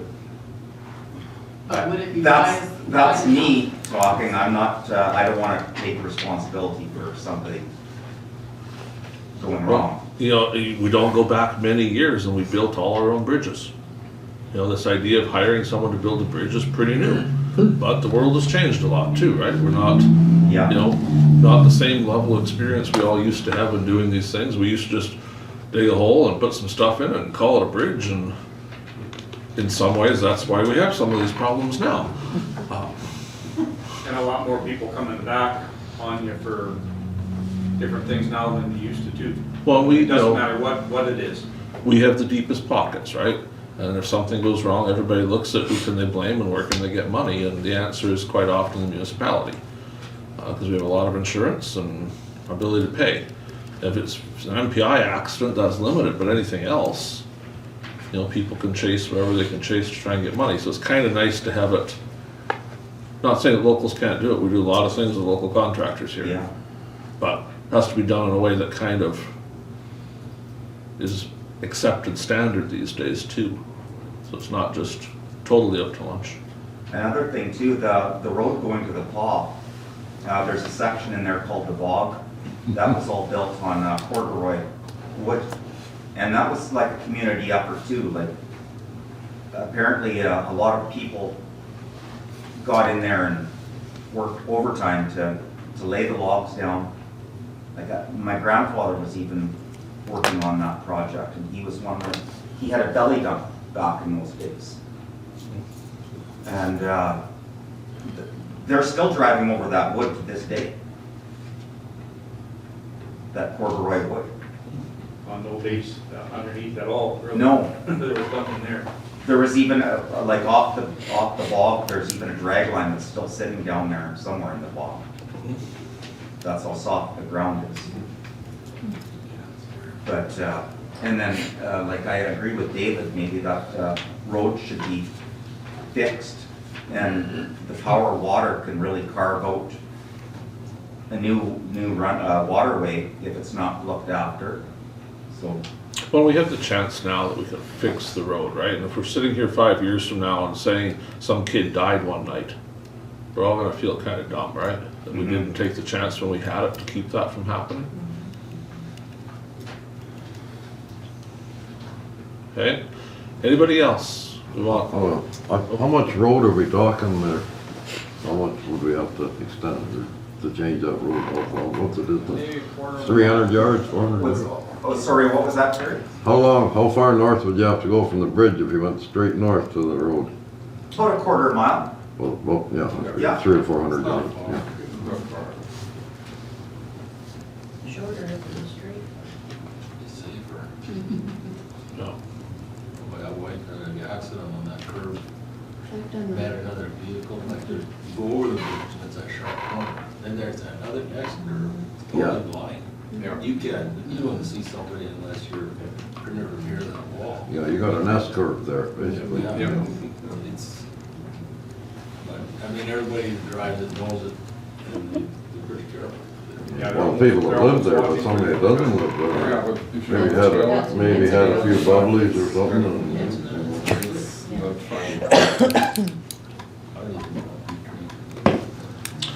Does anybody else want to speak?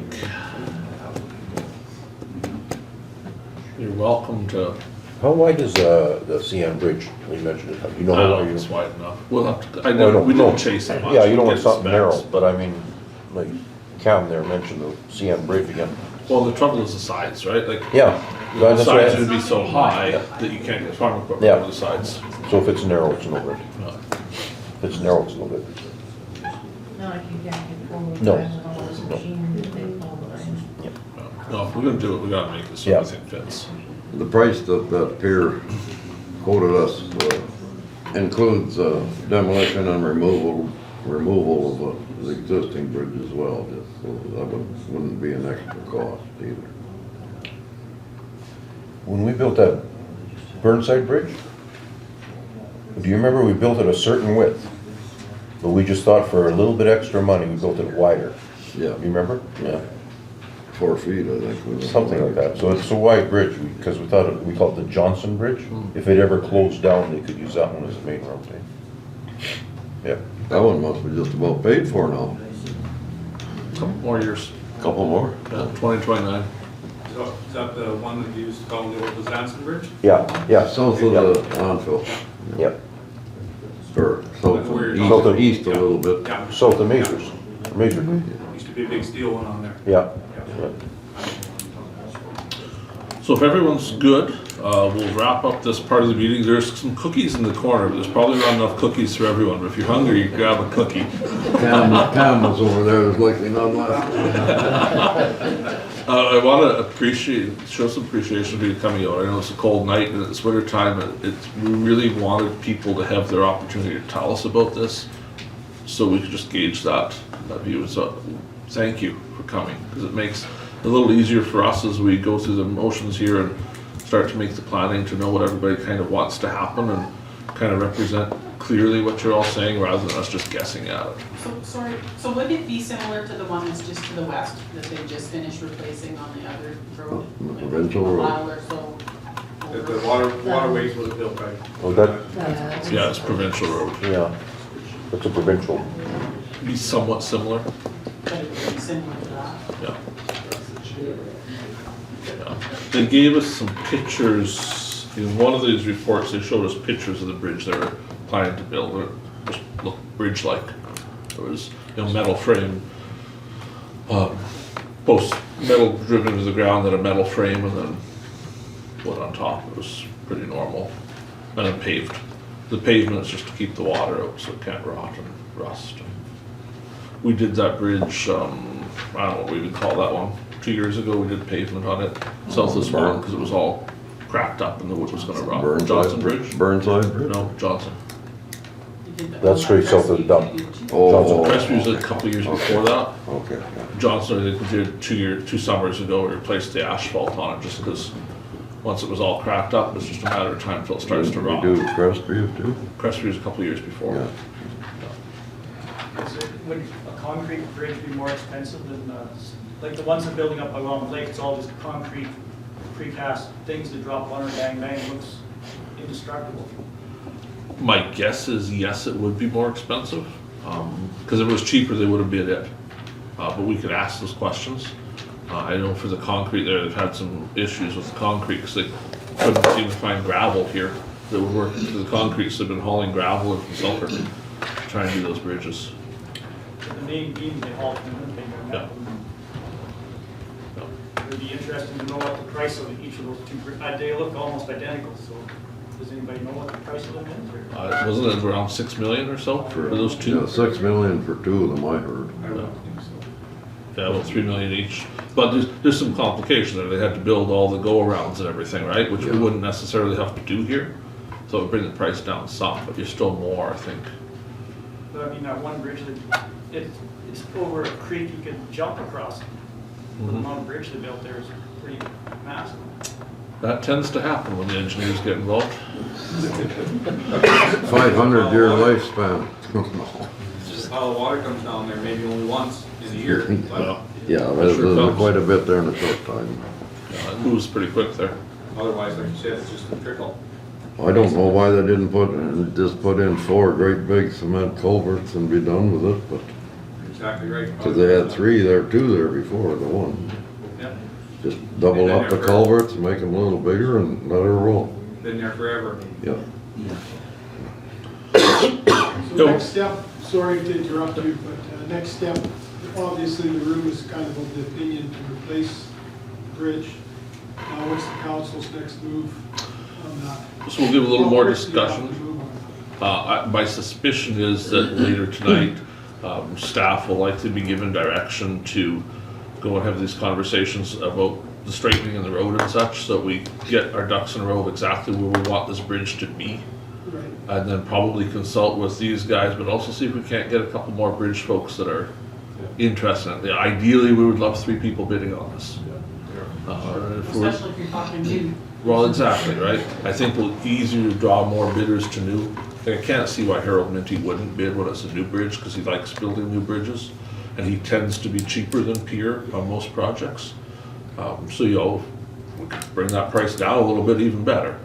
But my guess on the crystal ball, right, until they have their discussion, but probably look at that road straightening and get our ducks in a row and exactly what that looks like in the next week or 2. And then start going out and look to tender a bridge. The spending of the bridge, like, when you look at the town of Swan River, they've practically exhausted their borrowing limit. Our borrowing limit is almost at 0. So we can borrow millions of dollars before there's even a question about us being able to borrow. So the borrowing bylaw to do a bridge is just a matter of going through the paperwork. It's not, going to be a big discussion of, oh, can we? Yes, we can. We just have to pass the paperwork and get the province to approve it. That'll take a few months, but that don't have to wait on the bridge in the meantime. We can tender the bridge and get ready to construct it as long as we have the money borrowed by the time we pay the bill. So those can happen at the same time. Things can start to happen fairly quick. Yes, except it'll still feel horribly slow because we're a level of government and we're incredibly good at looking slow. Yeah. So this time next year, let's shoot for that. I'm just being real. I think we should have somebody from this room here, or one or two representatives, to help us determine exactly where you feel the bridge should be placed. You're the folks that live there and use it all the time, so. Well, hopefully the engineers will tell you that. Better than somebody just, Well, it doesn't hurt to have a little other input too, It wouldn't hurt, I know, And there's likely, like, when we're talking new bridge, especially moving bridge, there's gonna be soil sampling. Like, we're gonna have to come out there and drill but, yeah. to see what's there, and that's gonna answer the question. There's nothing there, you're gonna have to Tree problem. Yeah. But that'll be, until that engineering is done, that's what tells us how deep those piles need to be, and, make sure that we're not gonna build an abutment that washes out in 2 years. And that can't happen until it thaws. That'll probably happen in summertime with the goal of getting building right after that. We still have to sort out the golf course crossing problem. That's a substantial problem too. I don't know where we're gonna go with that, because we don't really wanna throw $4 million at a bridge there, but we also didn't get the 50% funding we'd hoped for. So something has to happen there, we just don't know what yet. Lots of water. That would be ideal. I hate to say it, but that would be the best solution. With like 4 icebergs. Oh, you never know. Send that loaded super over.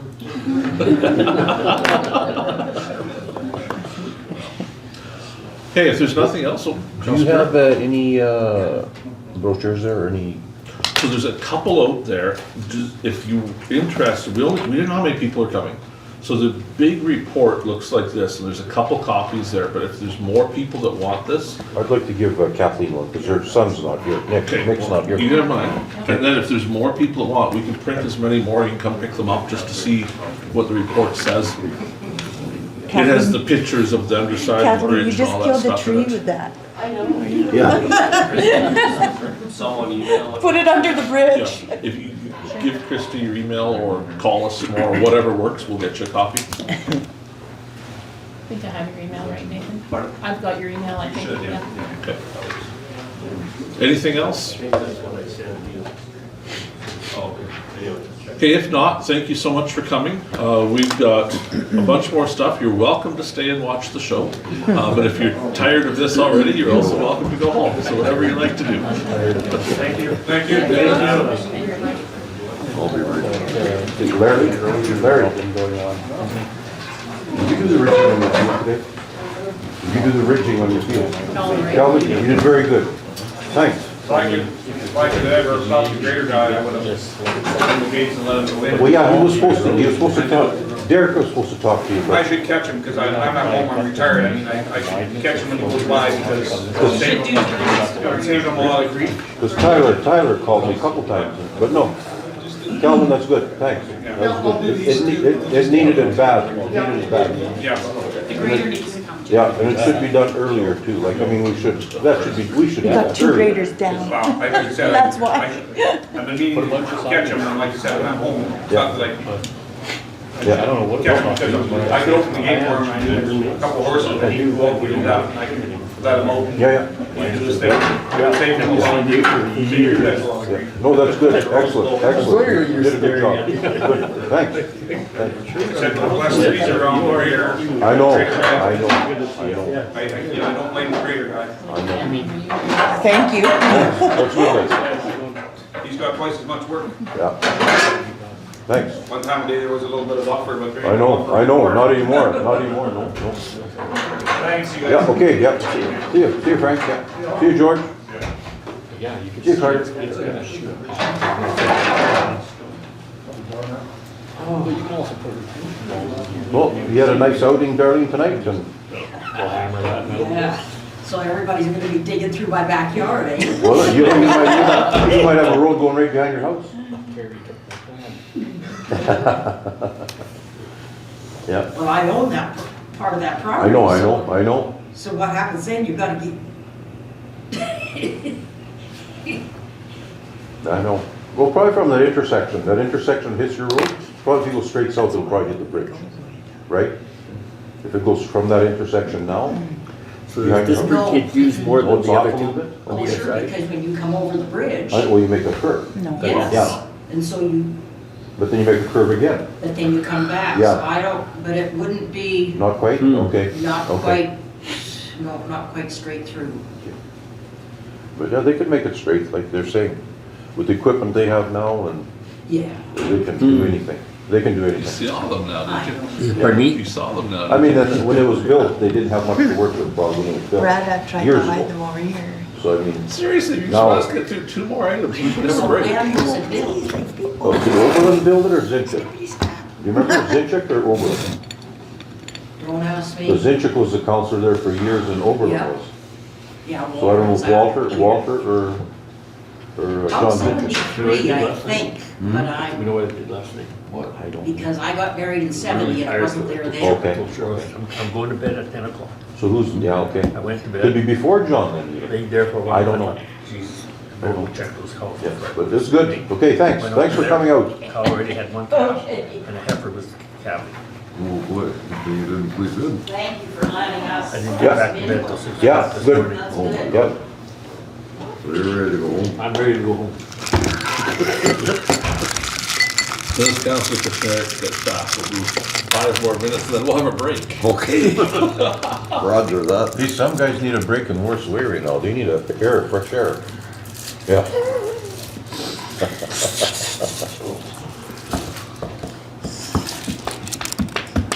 Well, the health break. Settle addiction, addiction. That was a nice group of people. I told you they Well, that were. was 30 to 0. See, Terry, if you look at the map right there, they're all from the northern, that blue part, half of them were from there. Half of that north. Well, I know where most of them people live. Well, Cam doesn't live there. Half of your family.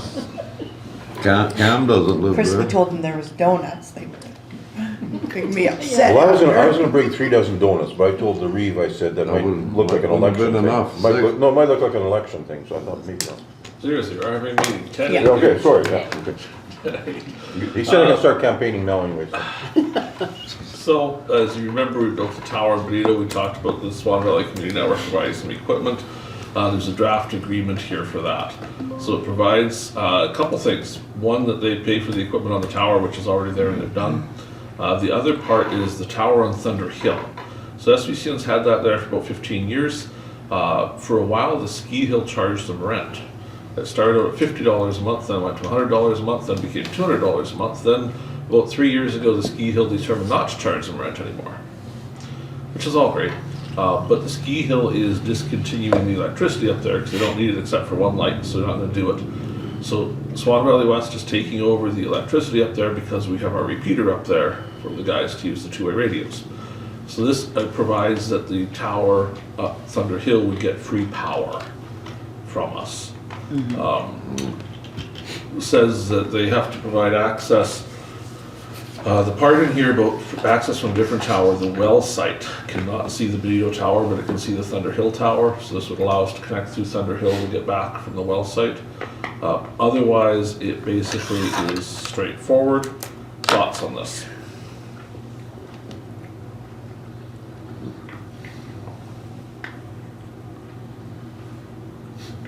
Okay. Yeah. What do you? We use it, we need it. Well, no, there's nothing in here that's crazy, it's just, it gets an agreement on paper, so we don't have the same problem we have with other things. So it's like, well, 10 years ago, we made this agreement, we can't remember what it is anymore, and both those people died.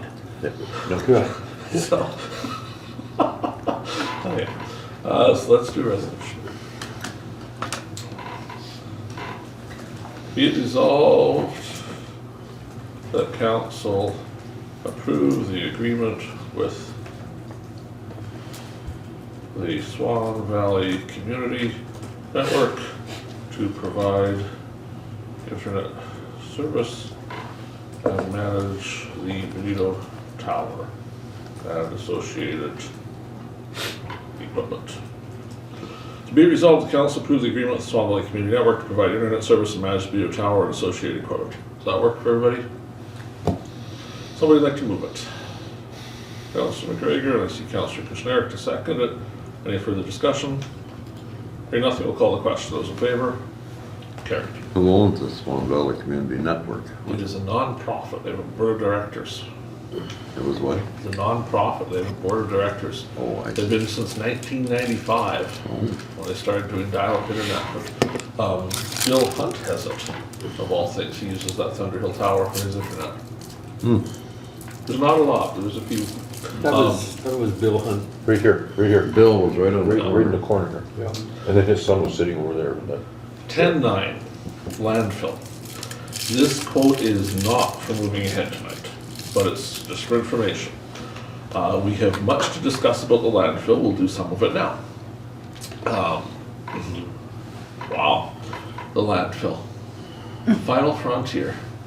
One would think the library committee is the most messed up thing in this municipality, but actually the landfill probably comes in as number one. Today, we had heat at the landfill. We actually kept our employee warm. Now, I can't tell you in the public portion of the meeting how many other days we've managed to do that, because that would be an ongoing enforcement issue we'll have to talk about in camera. But today, there was heat at the landfill. Hopefully, there'll be heat at the landfill again soon, the next time the employee works. This quote is to put the electricity into that building we bought, but it's not what was intended to be quoted, especially not the huge underground cabling service and such. I don't know what we started thinking about putting underground cable in a place that we dig holes. But that raises some questions about why we would want to put underground cable where we routinely dig a hole. But we'll work on that and firm this up a bit more and see if we can't come to a little better solution. Probably all the rest of this will have to go in camera about the landfill issue. But there's a little bit of it that can be public tonight, and the rest will become public as time goes on. Let's go to committee reports. We'll start with Councillor Burick. He can tell us about the G4 meeting. I had nothing. I sad to say I wasn't reminded about the meeting, and I had lots on my mind. So, anyways, maybe next time I'll get it. I'm sorry I missed it because I was looking forward to it, and when I heard about it, I plan on attending. But like I say, Monday just flew. And I noticed that today when I looked at the agenda, G4 update. I was like, what did I miss? Well, I did miss, but sorry. Councillor Zbirun. Just watershed, we voted a new board in. And I didn't make it this time, but that's all right. No hard feelings or anything like that. Donnie Bobbick's chair again, and I think the whole board stayed the same except for myself. I have the whole thing Okay. here. I got the freshest. And that's my report. Who is the board made up of? Like mainly, not names of people, but. Let's have Councillor Neely's report. Oh, sorry. Oh, well. First off, I'm not gonna talk about the G4 meeting. We've talked about it some, and I think we'll be talking about it a little bit more. Anyways, we had two watershed district meetings, one on the 15th, that was sub-district elections. Okay, and then just the chair and they had their board meeting after the chair and the citizens rep and whatever. So the rest of us left, okay. And then last Thursday, the 22nd, they had their first actual board meeting and everybody was invited to attend. So I went. I want to learn more about this outfit and see how things go. It was basically just a you call it, a normal meeting, you know, your finances and your manager's report and technician report and so on. They did show some of the projects, of course, that were completed. There were some that didn't get done last year because some of the funding never came in. The government funding didn't get there in time, so they've been slapped back to this year instead, most of them. There was nothing real exciting. This is the 20th year now for Watershed, and they put approximately $12 million back into the community over those years. And this year, if I got it right, they said 1.8 million in 2026. So their budget is growing all the time. You know, they're getting more and more funding, external funding, they call it. But they did have, and I'll let you know right here. Anybody wants a copy of this, maybe, I don't know if anybody's interested, but Don Bobick is the chair again. Gary Bartel from Manitoba Bozeman is the vice chair. Peter Toker is a board member. Stuart Wamsley is the board member, and they're representatives from municipalities. Arnie Peterson, he's with Mountain. He's a councillor with Mountain. Dale Kazakov was appointed to the board. He lives in our municipality. And a lady by the name of Bonnie Shiltroth, I think that's how you pronounce it. She's been appointed to the board as well. Basically, that's who took over your spot, Byron, the way I understand it. And Kelly Philipchuk, he's with the province. He's the provincial representative there. So that's the board for 2026. And yeah, the meeting was pretty straightforward. They had a provincial update from this girl, by whatever you call it, on the screen there. I couldn't understand some of what she was saying. That she's supposed to be coming to one of the meetings, apparently. And another thing they're going to do is have the watershed's going to have an open house. I believe they had one last year or the year before, possibly. They're going to get one of the smaller rooms at the Veterans Hall, and they're going to publicize it in the paper and everywhere else as an open house for people to come in and learn the programs they have. And those programs, I didn't even know what some of them are. You know, there seems to be more of them showing up there all the time. Originally, they were fixing riverbanks and so on, and now, man, if you don't plow your field up and leave habitat and stuff there and stuff like that, they pay you to do that every year. It's called the GROW program. So I'm learning too. Like I think they have a grass growing program. They got a watering thing with solar watering for cattle and windbreak fences you can buy. They'll reimburse you. Yeah. 60/40. Yeah. Something like that.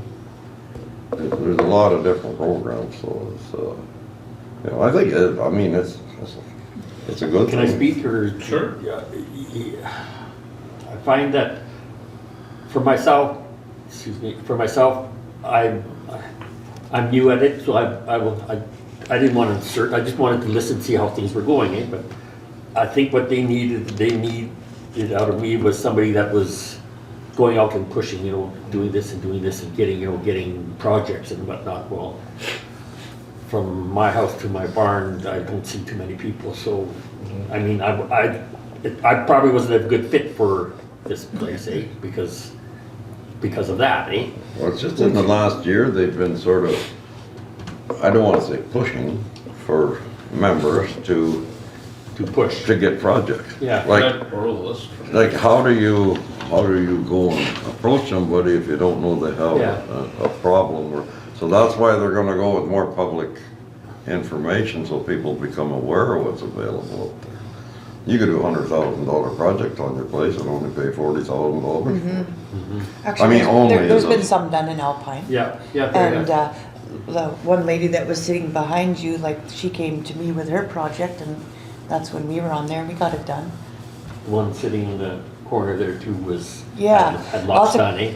Lots of people have had good projects done by them for a quarter of what it would cost. Yeah, like 40% Yeah. most of it. Some of it, Yeah. I guess it's some of it 70-30 or maybe half an, I don't know, different projects. We're gonna have to, we're gonna need them on this Brown Bridge. That's what I was gonna say, yeah. So just keep that in your hat. James is on there. Yeah, we're gonna need them at that. Yeah, yeah, so, I mean, yeah, it would be good to have them there if and when we do this. Especially that bank is, and straightening that Yeah, river, all if that they kind want of all that stuff, stuff, they, Yeah.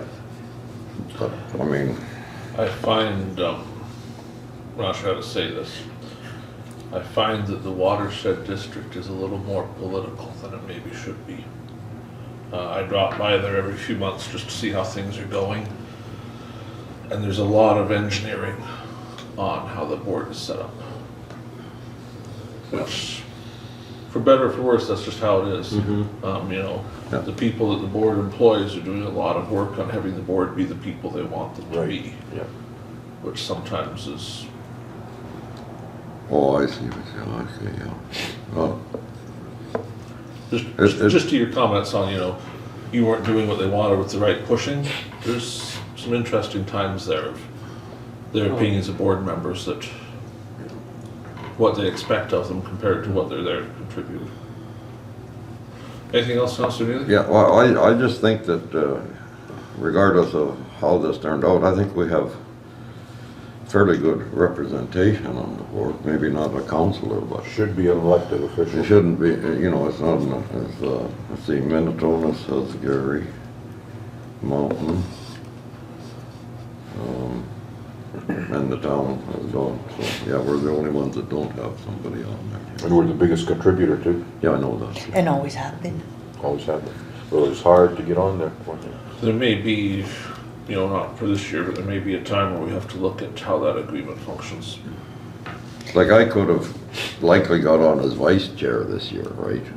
I mean, what difference is that? That's no different than being at the subcommittee, you know? Yeah. So that's really no different than being a member Where you're of the sitting now. subcommittee. You don't go to the meetings anyways unless the other guy's not there, right? So we have two appointed representatives from Swan Valley West on the. Yes, we have Dale Kazakoff and Bonnie Schiltroth, I think, I'm not quite sure how you say it. Are they voters? They're voters, eh? Yeah, yeah, they're on the main board. Yeah. They're board appointments, they're called. Yeah, and that's only two appointments, and they're both from our municipality. The rest are all councillors. Okay, anything else? No, that was it, thanks. Councillor Blosha? Okay, so yeah, yesterday I attended the medical recruitment, which we pretty well gone over, but we looked at proposals on how the money should be spent, and we'll keep trucking at that. Also attended a Health Foundation meeting, which that's changing over. And we're gonna be looking for a secretary, so I made sure to bring up the fact that we have that in place. And hopefully, when the thing comes out, we'll put in a proposal for that. Okay, anything else? No, that was it for that. Councillor Kushniryk? Oh, wait, I do have. Okay. I did go ahead and look for library board rep. Struck out twice. Sorry. Councillor Kushniryk? Just the LED, we discussed some playground stuff, some flower stuff, and almost time for another service plan. Service plan, that's the big word. The sooner the better would be nice. Next meeting we're going to do. Anything else? No. Councillor McGregor? Nothing to report. The CAO attended a meeting with her and Brian Burick, but Brian wasn't able to attend, so I was hoping she could give us an update on the housing meeting. It was kind of just a preliminary to canvass the group that was there to find out how everybody learns. We did preemptive survey beforehand that they captured all this information. You know, some people kind of like to just shoot from the hip and find the answer, and other people like to really mull things over and, you know, go for more of the emotional side of things. So it's just trying to find out the alignments and where we all kind of sat. Turns out the group is kind of all in the middle, and nobody's on the extreme sides of these types of learning or how they learn in a group, which has its benefits. We also talked about what that could look like. You might miss some things if you're all kind of in the middle and nobody's just kind of shooting out that odd thing that comes to their mind. So we just want to be aware of that. It's all circled around housing, our homelessness, and I learned a lot about, we always kind of go to those one or two bad things that we think of when we think of homelessness or needing housing, but it really encompasses a lot more than that. It could be a senior who's lost their spouse and now they can't afford to live in their home. They're going to be put into that conduit of all these homelessness people. Maybe we can help those ones before they get there. And so that could be part of this scenario as well. Might not be able to fix the worst of the worst things, because those aren't easy fixes or quick fixes. These others might be something that could be put into place, and you can help stop feeding people into that, at least slow it down. They talked about a project, the Timberland project was one that they did last year, and the success that was from there. Not 100% success, but there were people that went ahead and they had to prove that they could live for the 4.5 months in a housing of the timberland that they used there. And there were people that could. There were people that went on to have their own home. There were people that went on and got employment. What those success rates were, I think, were low, but successful nonetheless. Every person matters to be able to get a chance to kind of reintegrate into a positive life. So they're gathering our information of how we are going to be structured to help figure out and give our opinions of what might work. There's one more meeting, and that one was taped, Brian, so you can watch it. Okay. It's recommended that you watch it. There's one more to kind of come together to gather our thoughts of what we think might be good things to kind of present at this, they don't want to call it a town hall, but just for the sake of that, there's a meeting in February that's going to be held publicly for the public to come. It's in debate whether there will be microphones for the public to speak. They don't want it to get out of hand, because there's always kind of the loud people that come that aren't very constructive with options of how to move forward on things. But just to kind of hear from people or pitch kind of what has come from the group. And the group is elected officials and CAOs and people from all kind of the health area. Some from PMH, some from harm reduction, some from I don't know all their titles. So it was very enlightening. I learned a lot on there of what it's about, because you always kind of get one picture in your mind of what you think of when people are talking about we have to solve homelessness. And that's a big ask and hard to do. We haven't been able to figure it out so far. But just trying to keep the talking going and reaching out to this big group to see if we can't find some answers. Have they said exactly like actual homeless people, how many are in Swan River or in the valley, or never? No, we didn't really get into specifics like that, which might be the next meeting. Just kind of a general, we'd spent a lot of time learning about each other. We introduced ourselves, what we were in our position, and what kind of hats we wore. Some people wore many hats. I could say, oh, I'm CAO of Swan Valley West, and I'm a resident of Swan River, and I have a elderly parent that's in this situation, or somebody that lives in Rainbow Lodge, or so you can kind of say who you are and what views you're coming with, and so then the group can kind of know, oh, well, I got your opinion, and I know that that's kind of what viewpoint you come from. I think just to give a little more understanding in where opinions might come from. you know, some are quite qualified or have seen a lot in their workplace in what they deal with. Others, it's more of a personal thing.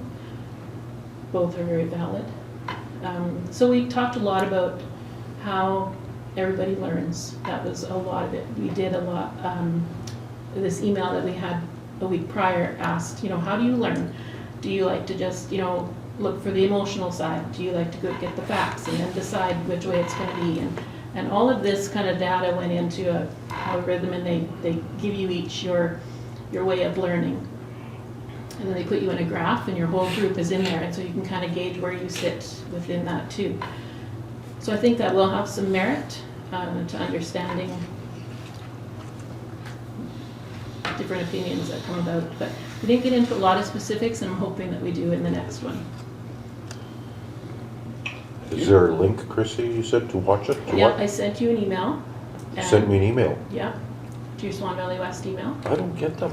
I didn't get that either. I don't get them. Oh, you sent it to Brian. Yeah. I was like, I don't think we got Well, that. you'll tell me which email you get so that we can get you Should be on your computer. Well, it should be on my phone too, but I got Swan Valley West on, but I don't get it. And you said, when is the next meeting, in February? Or you're not sure yet? Yeah, I do know. February which date? The 5th, I think. February, which day is the 5th? Thursday. Or Thursday. 10 till 11:30. February 5th. 10 to what? 11:30. And where is it? Well, it's on Teams. You can come here if you want to do it, or you can just do a computer.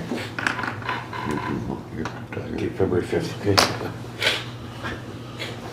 So I'll pick up where Kristi left off. I've heard from the town of Swan River about that committee. The deputy Reeve, I spoke briefly about it. The town failed to send any representation to the meeting. They did not send a council member nor a CAO. They've indicated they have now assigned a council member to it, but they did it after the deadline, so presumably they'll pick their way up. They shared in great concern that this committee is duplicating the work of the town of Swan River's committee that's already doing this work, because they have the Safer Communities project that's ongoing. They expressed they have absolutely no idea why the Canadian Mental Health Association decided to go it on their own and have a new committee to do the same thing that the other committee's already doing. So it sounds like entertaining times between the two different groups. So we'll see where this ends up. Certainly, you know, from just looking at where this committee is going, they have one more meeting and they have this public thing where they're not necessarily going to allow the public to speak because they're afraid of what they're going to say. The one the town has been doing for a while is certainly a lot more in depth than that. So we'll see where it ends up. We talked a little bit about yesterday's medical recruitment. Back into Thursday for medical recruitment. Councillor Blosha, I don't think necessarily got the meeting notice for that one, so she missed it. That's the one that got a little more out of hand. It was made incredibly clear at that meeting the town of Swan River intends to oppose any committee using the committee secretary that we've hired. Even though the groups had previously discussed it for a year, they now intend to hire individual people that are different people for each committee to do the same work instead. The stated reason is because the town of Swan River never got around to agreeing to the other position. And so they just want to take their ball and go home. So we're going to see how that pans out. At medical recruitment at least, and it sounds certainly at the health facilities, there's been a little more reason come to the groups since last Thursday. And they're at least going to do bids that we can bid on. But the reality is, this is still insanity. These groups have waited a year for this position. The town stomped their feet for a year over this position. And the stated reason from the town, anytime they've ever said it, is because they don't like me. And they don't want anything that Swan Valley West has to do with anything to be involved with the town. And so they're just out to muck it up some more. So we'll see how that turns out. That was a lot of the fight on Thursday. With that, though, on Thursday there's also meeting with PMH. So unfortunately, I got called away to an emergency in Gimli, and I missed the PMH meeting. But I understand my name came up, and the CEO of Prairie Mountain Health seems to have some concerns with me. Specifically that I seem to share information about things that go wrong at the hospital. So following that meeting, I received a visit from Reeve, who came to explain to me that I need to not say things about what happens in this valley anymore because it makes us look bad. He used specifically the example of the grand opening at the high school on the weekend. So I have not been shy in telling anyone that asks that that was a private grand opening. It was invitation only. The public was not welcome to attend the grand opening. It's a public building and public money, but the public could not attend.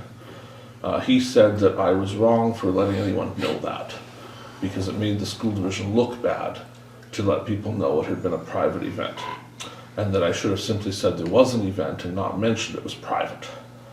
So we had a chat. And I said, I gave him the 3 talking points.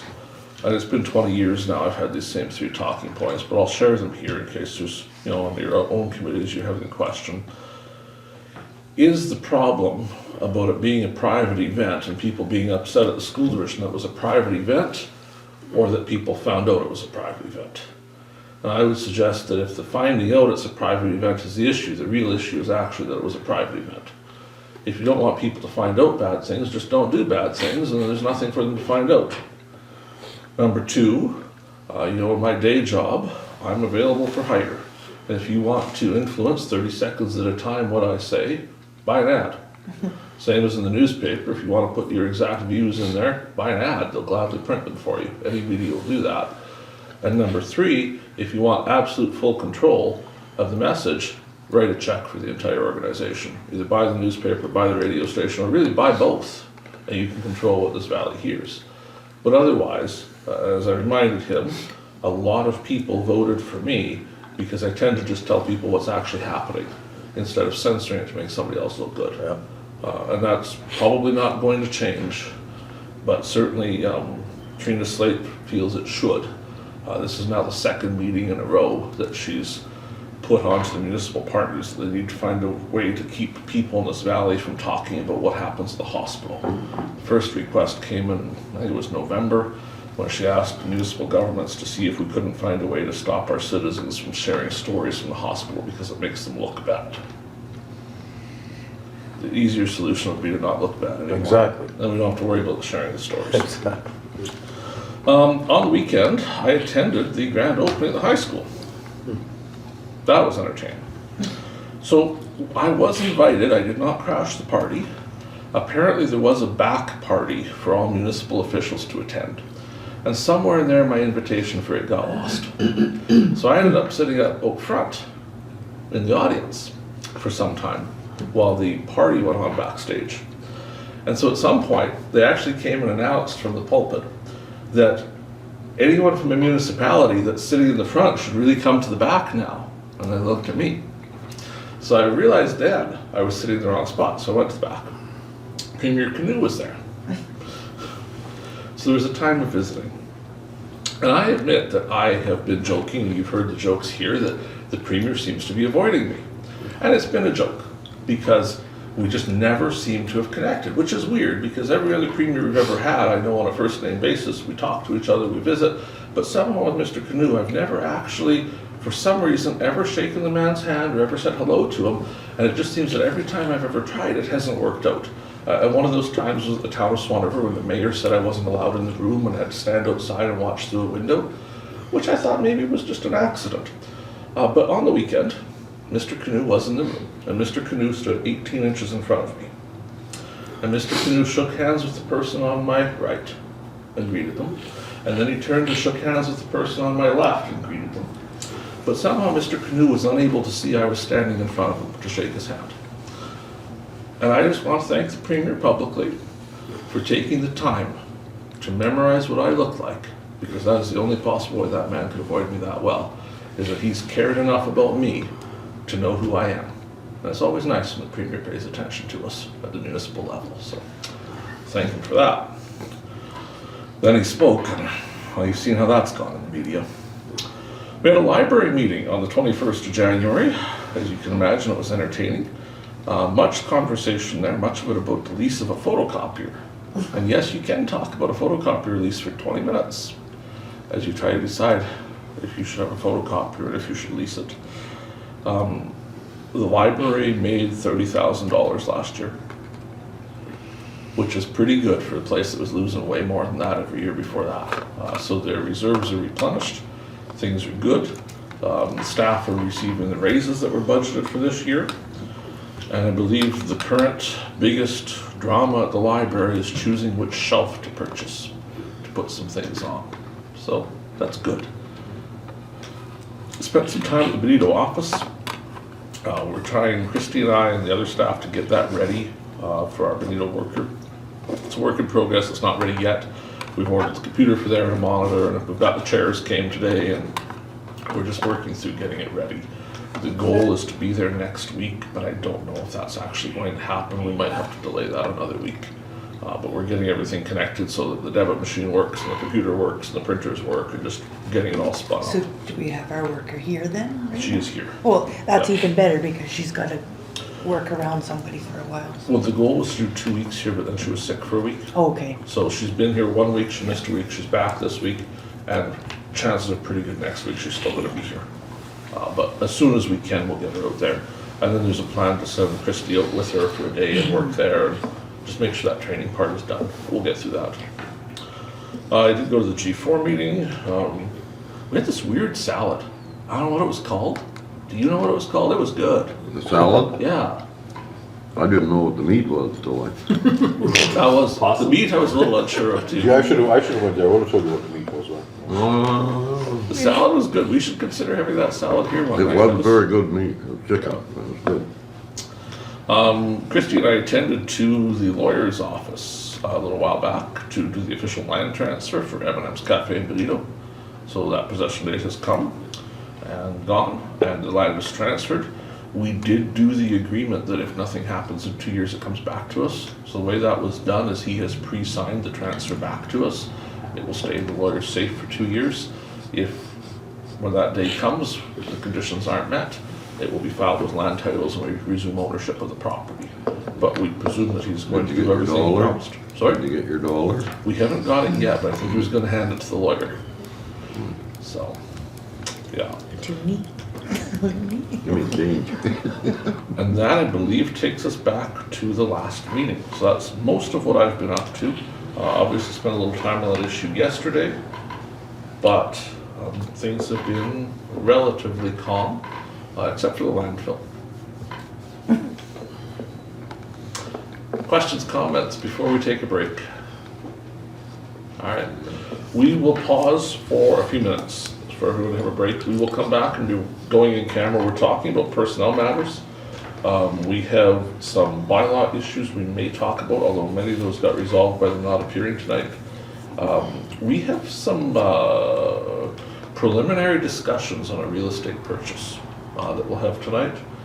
And I think that mostly covers it. We will talk landfill, but that will be under one of those topics. For a few minutes at least, we'll adjourn, or I shouldn't say adjourn, we'll be in recess. And we'll meet back here when everybody's back and continue the meeting. Coming back from the break, we'll go to 14.1. Be it resolved that pursuant to section 152.3, the Municipal Act Council shall meet as a committee to hold a closed meeting and continue discussions in camera regarding personnel matters, negotiations, preliminary discussions, unresolved legal matters, investigation or enforcement of an act or bylaw. So someone to move that. Councillor Neely, who would like to second?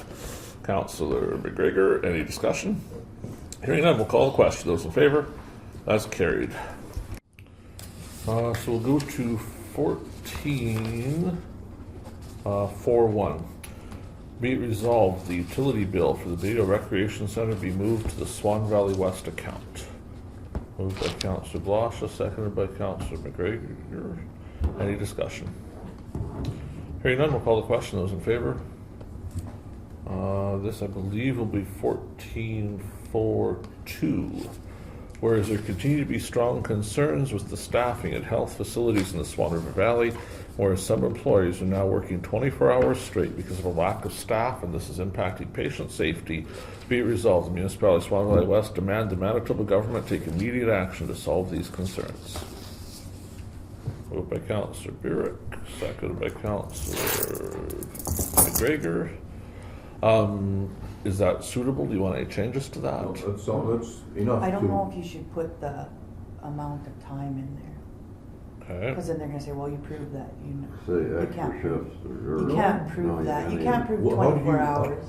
What it says is whereas some employees are now working 24 hours straight because of a lack of What's a double staff. shift, isn't it? Yeah, but usually they don't work a double shift, they'll work till someone can be called in. Okay, so what wording shall we use?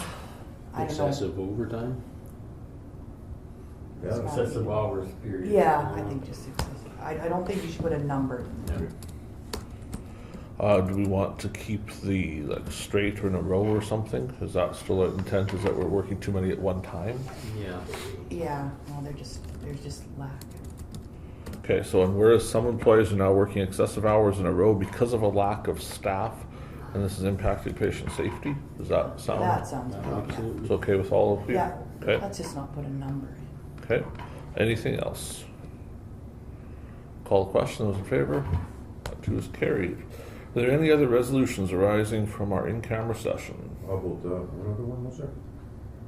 No, what was it, the hydro thing? No, we got Well, we didn't vote. Okay, Okay. look at something, okay. Any notices of motion to present tonight? I have one question. Go ahead. We had all these dog owners that never showed up tonight, so what is that gonna mean? So 2 of them paid the bill already, Oh, they did? which means they kind of lost their chance to appeal, so we're not surprised they didn't come. Who was that? Darlyn and Atkinson. Yes, no, Atkinson No. did Oh, not. Atkinson did? Oh, It's the other one, Darlyn Penner. and Penner. Penner, yeah. What kind of fine? was So it? Penner received a $200 fine that he paid. There's an additional fine has been sent for $400 for things that happened after the first one. Oh, It isn't paid. There was some discussion with the CAO that he's taken steps to stop this from happening again. And so the thought was if it doesn't happen again in a few weeks, maybe council might be willing to forgive that second fine. okay. With Darlyn, they paid it. One of their dogs is missing. We can probably assume what may have happened there. And with Mr. Atkinson, he had his chance to appeal tonight. He hasn't. So that will now move forward as a confirmed fine. And how much is that one? I think it's 900. How much? 900. 900? And there's another one to go in the mail for 2,400. 2,400? Because actually, the first fine is singular, the second fine doubles. Okay. So on the first invoice, we did 9 instances at single charge. So we were being nice. This second fine is all at double. There's 12 offenses. And after a third offense, they should be triple. So on the first invoice, he should have had 1 at 100, 1 at 200, and 7 at 300 each.